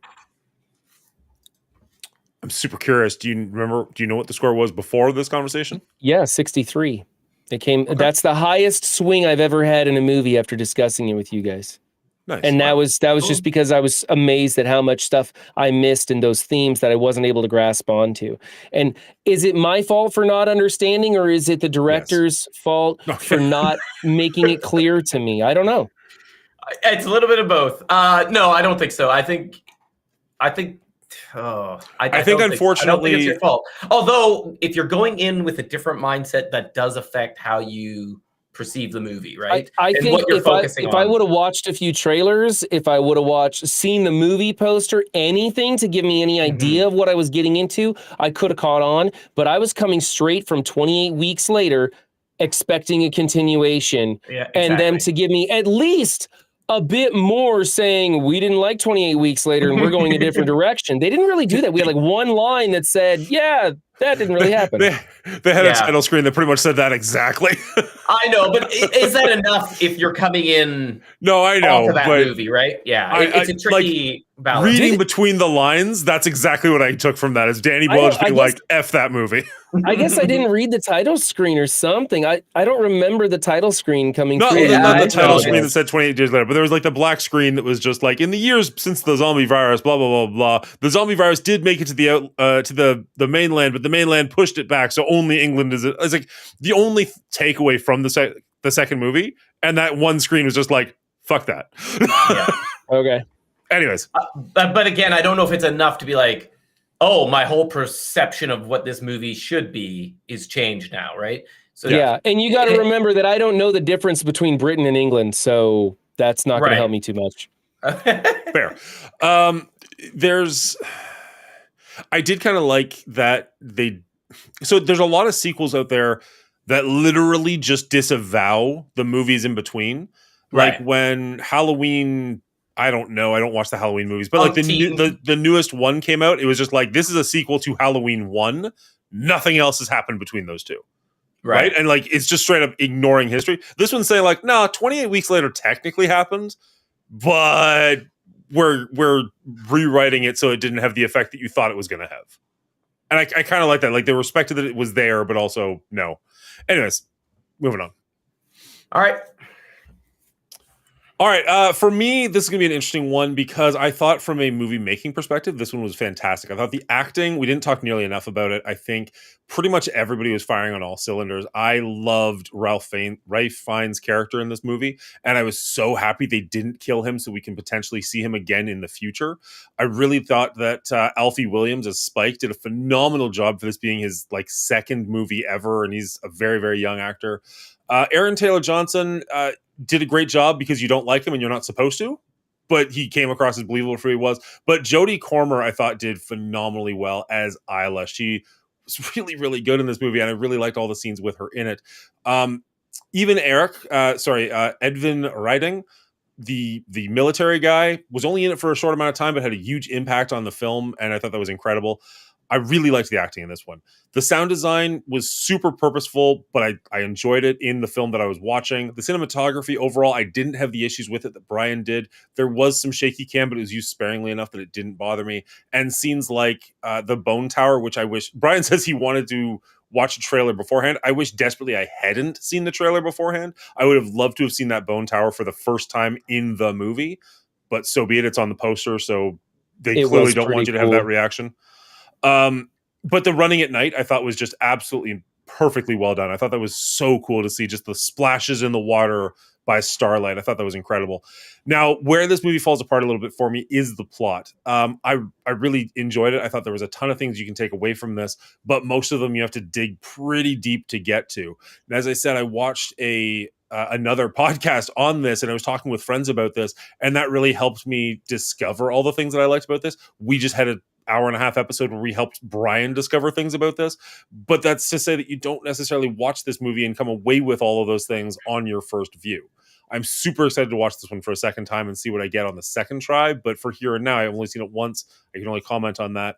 And unfortunately, there's going to be a lot of people who walk out of this movie expecting the sequel to 28 Weeks Later and are going to be really disappointed. And I don't know. The plot on this one kind of takes a hit on that one for that reason. Enjoyment for me, overall, I really liked this movie. You can absolutely say that this was just setting up the next movie, but I think honestly only the last scene really does that. I think if the movie had ended with him on the highway just shooting his bow and arrow, taking out the zombie, and that was the end of the film, it would have felt like a complete film to me. The theater going experience that I had was so incredibly miserable that it really took me out, and so I kept remembering that I was watching a movie. So I'm trying to score it without thinking about the crack in the screen or the two little kids next to me, but it's really tough to do.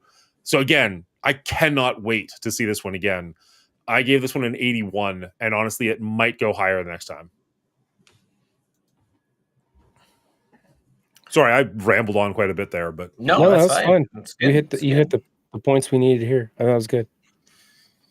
I will try to keep this brief. Dan pointed out a lot of great things. The acting was great. I felt the cinematography was great. I felt the story was a little jumbled and rushed, and that's all good. I think this movie brings about a lot of discussion, and I think that's really cool when movies can do that, when people can be like, hey, why did this happen? Or, hey, did you love this layer upon layer of storytelling that's going on here?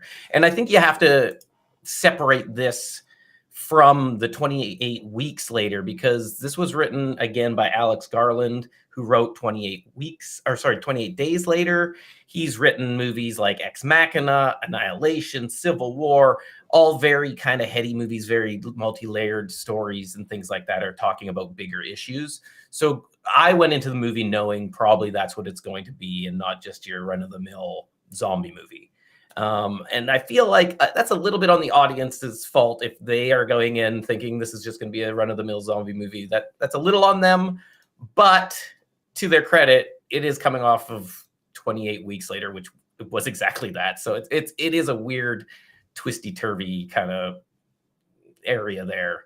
I think my biggest issue with this is that it was rushed and felt like they're trying to set up a whole lot of things for the next movie. I do think that Spike and Jimmy are probably going to be those main sources, but I can see the dad also coming into that next movie as well, because he seems pretty upset that his son just took off and that he wants to maybe go get him, but the water was too high when he wanted to. Get a boat, man. Anyway, overall, I give this an 80 out of 100. I think there's a lot of great things. There's a lot of wonderful things about this movie, and I think it is worth watching if you kind of know what it's about. If you're going in blind, you might be disappointed. If you know what you're coming into, I think it's quite a well-made movie. So it's an 80 for me. I'm looking forward to the next one, but wish this one was a little more standalone.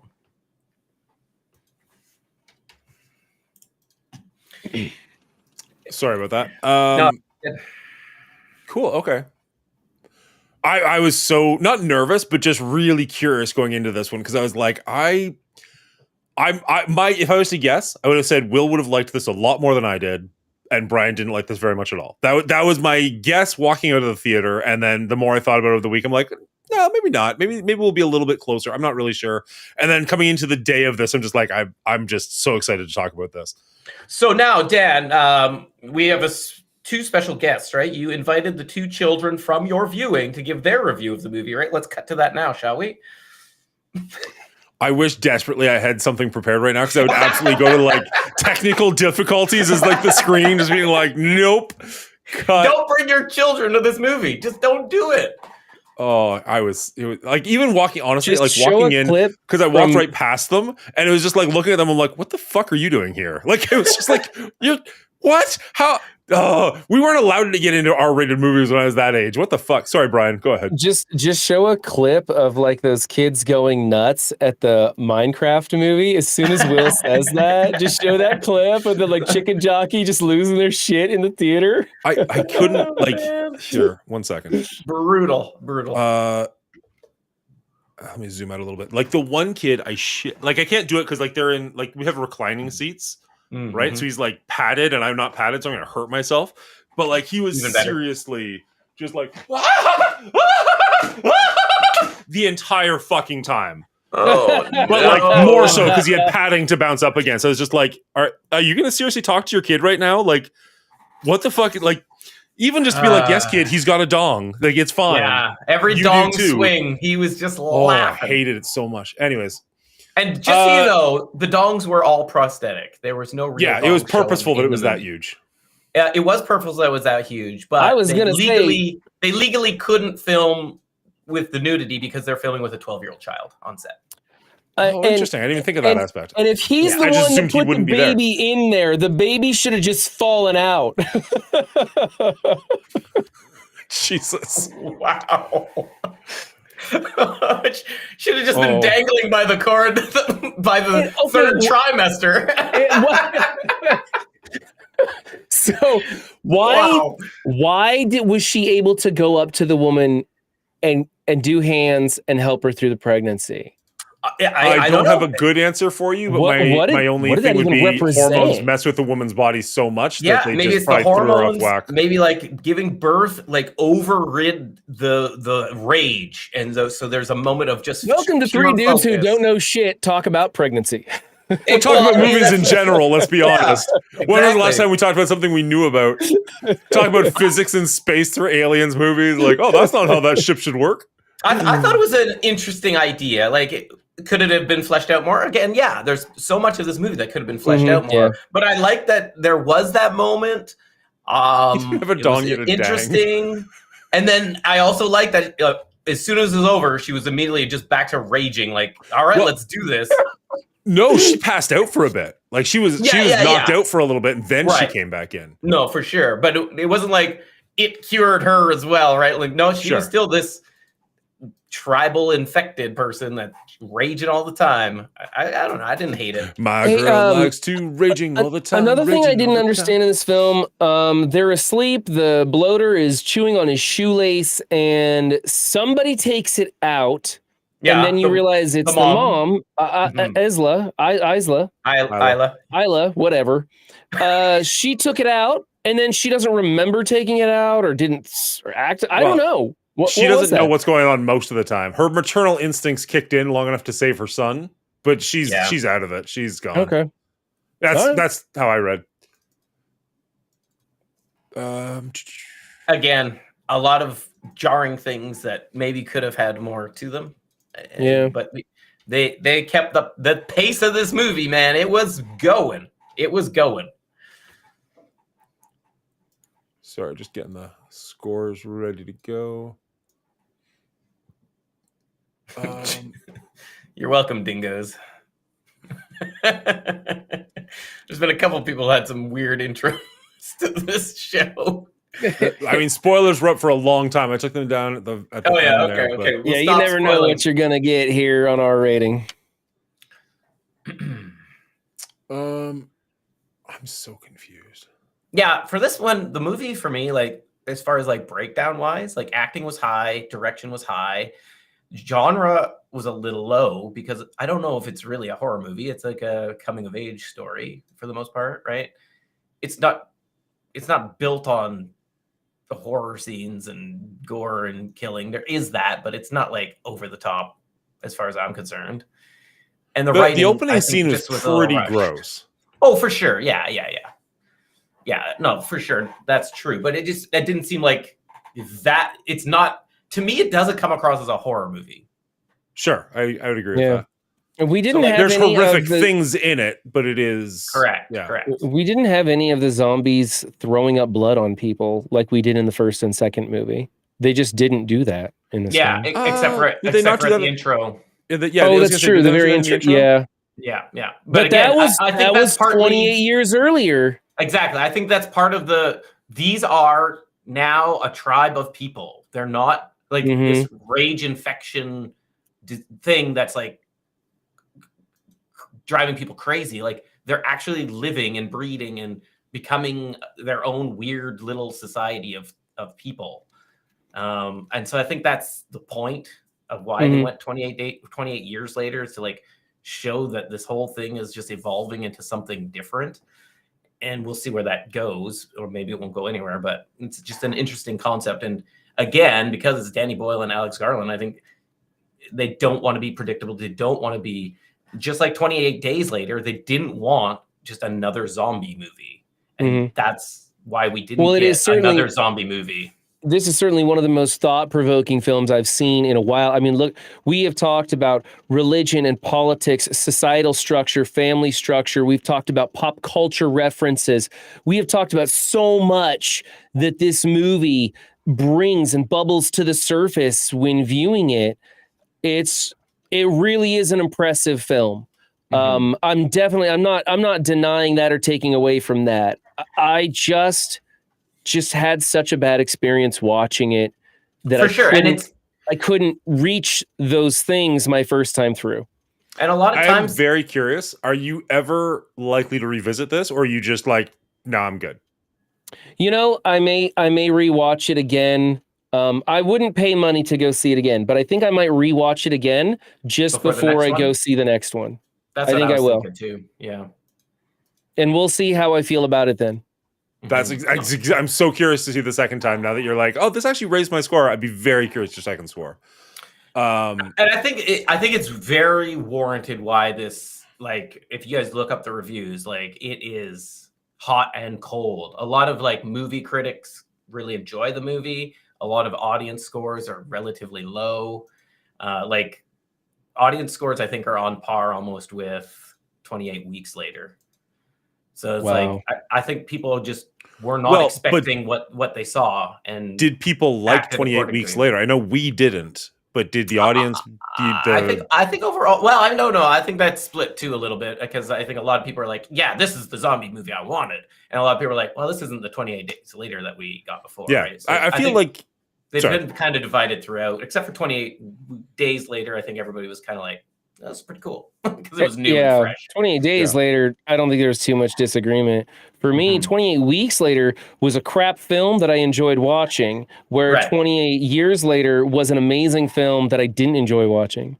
That's funny. That's actually an incredibly fair point. I like that. Yeah, that's good. That actually might be the outro. I'm not going to lie. And then quote, but some American douche at the end. I don't know if I'll say that. That seems harsh. All right.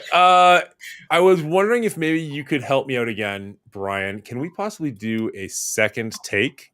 In the time since we started recording this, 2 other people have signed up at the executive producer level. Oh, I'd love to give them a shout out. Thank you, kind folks. Oh, you got to have Will come in on the executive producer page. I'll do the other thing. Damn it. Why don't you just have Will do the executive producer page? No, because he liked both.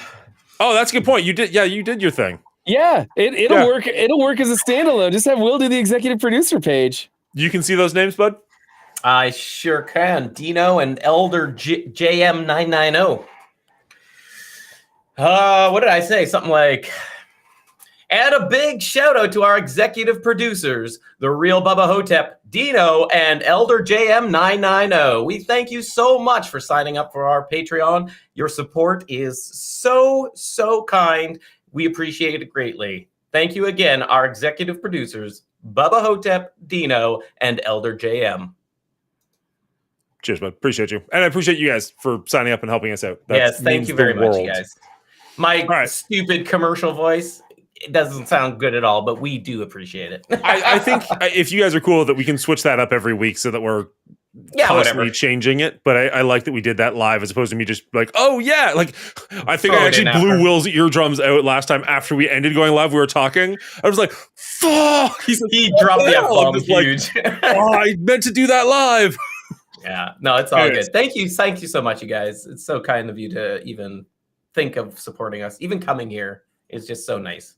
Yeah, agreed. Anyways, here we go. Okay, so chat, where do you guys think that this has landed now that I've got the poster ready to go? We haven't done the poster yet? Where Holy was shit, it? yeah. Where was it before? Where was it before?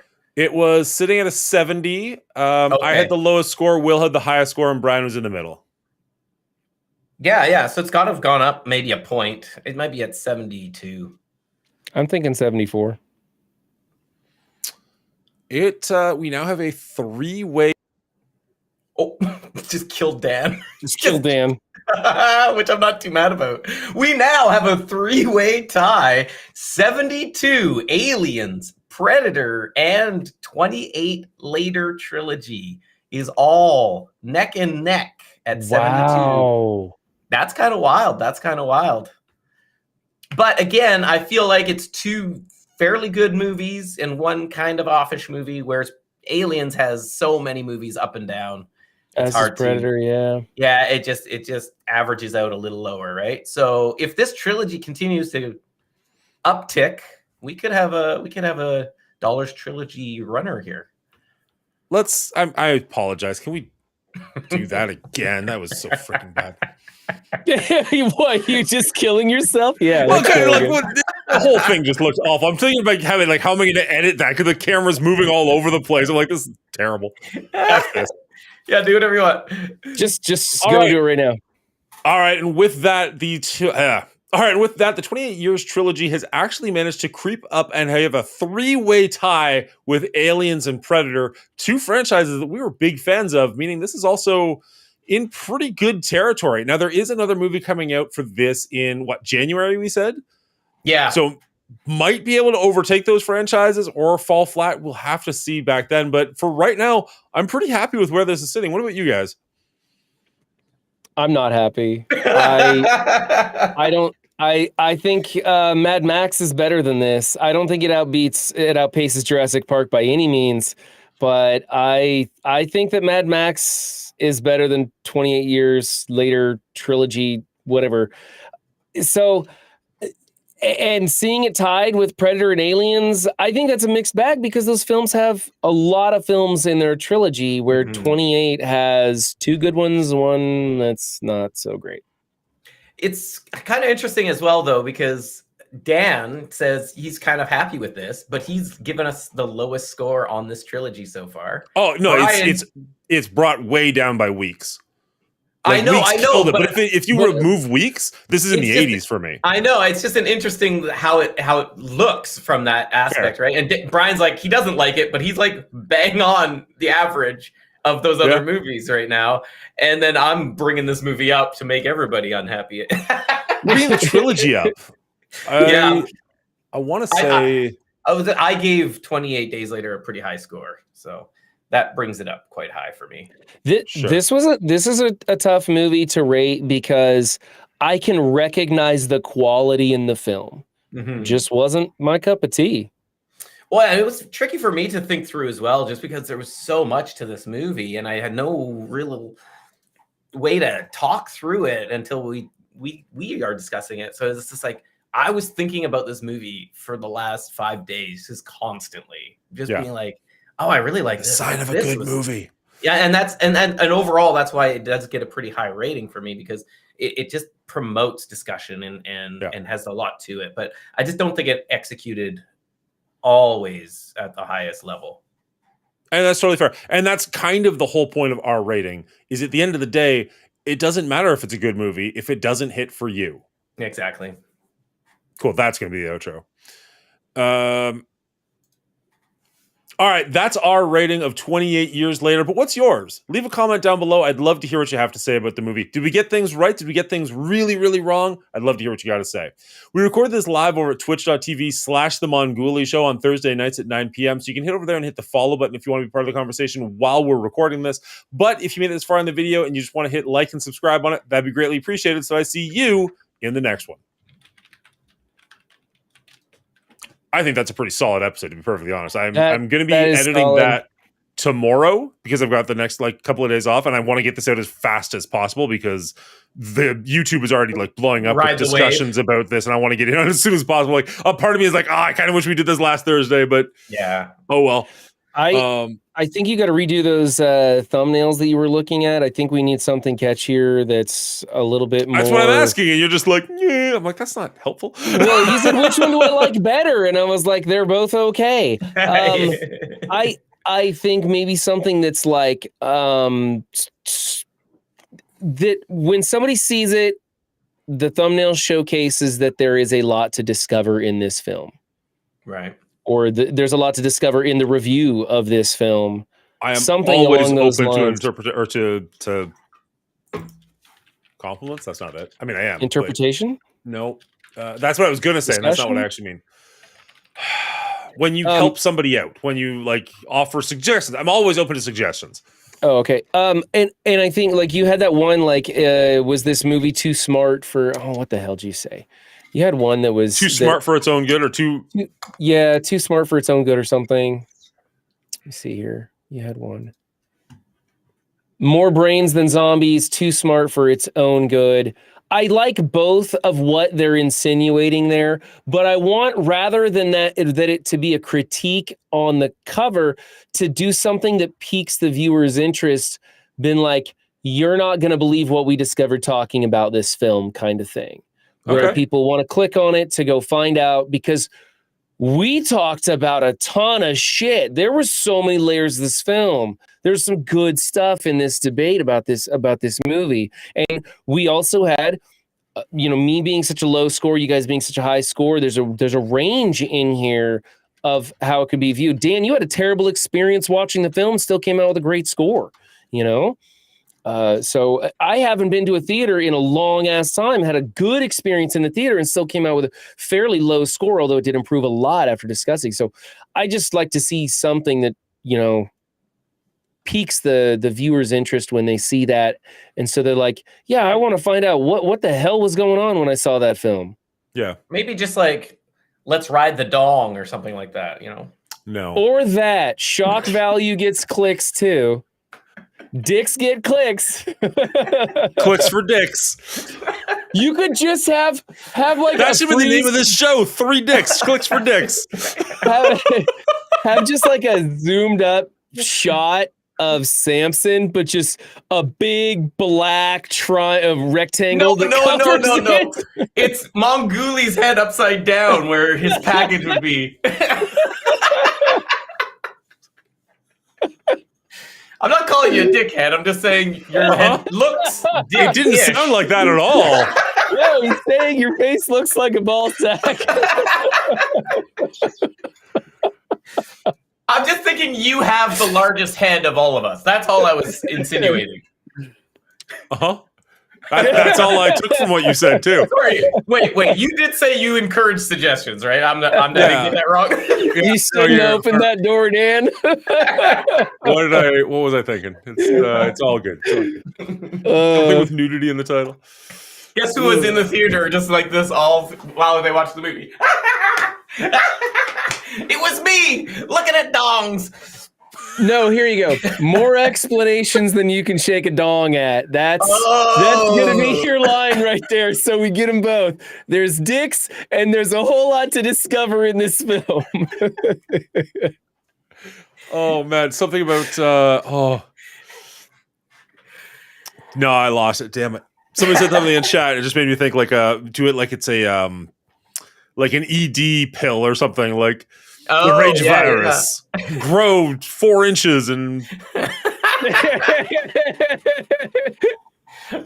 Are you looking to satisfy your special someone? Try the rage virus. Oh man. Well, that's a good time. That was fun. That was a good episode. Yeah. I am actually looking forward to editing. So I've been editing movies much closer to when we actually record them. Like it used to be that I had like a little bit of a backlog, and so they'd come out like a month after the fact. And I thought that would be good because then like even if you watch the episode, if it comes out like a month later, you may be like, oh yeah, I'll check that out again or something. but recording it and then editing it so quickly, like recording on Thursday and editing on Sunday, it's still fresh in my mind. The movie's still fresh in my mind. It's a little easier to like get to it and like find the right clips and stuff. Yeah. I'm gonna be editing this one tomorrow, and it's gonna be a little bit crappier because I won't have access to the movie to point out what we're talking about.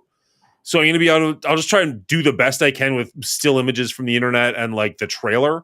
Yeah. I wouldn't But mind. also, like, I wouldn't say that means it's going to be crappier. I think. Well, it's sure, fair enough. But I mean, I wouldn't be happy with that if it was like, I don't know, 28 days later where I have access to everything and I'm like, we're talking about this, but then showing some random scene that doesn't make any sense. And we do compare it to its predecessors a lot, so you can grab clips from those too. True. Also, it's the internet. You just need some kind of a scene change. A flashing light would probably work. Honest to God, you just need something that the viewer goes, "Huh?" A dong swipe would be great. A dong swipe, yeah, a dong swipe. Well, that won't get me kicked off the YouTube at all. Fine. Dong, dong, dong, dong, dong. I don't know if it's also possible. Like, there's other people's reviews who have footage. I don't know if you can record that or if the quality's not good enough. I don't know. I was But it's debating a that. lot of time. That's a lot. But then I have to go through other people's reviews to try and find the scene that I'm looking for. It's like, F them. I don't know if I'm gonna like. It's time. It's time. Yeah. So I kind of like that we talk about it and then it comes right out. I'm more apt to rewatch our episodes when they're fresh. Yeah. It's the same way when I rewatch my own streams and stuff. If I haven't had a chance to rewatch a stream for a week or two, I just won't. I'm not interested. Or if I do, I'm like, I don't want to watch this. But if I had a good stream and I rewatch it the next day, I'm in there. I'm enjoying it. And so when you do put these out rather quickly, I almost always play them and listen to them at work.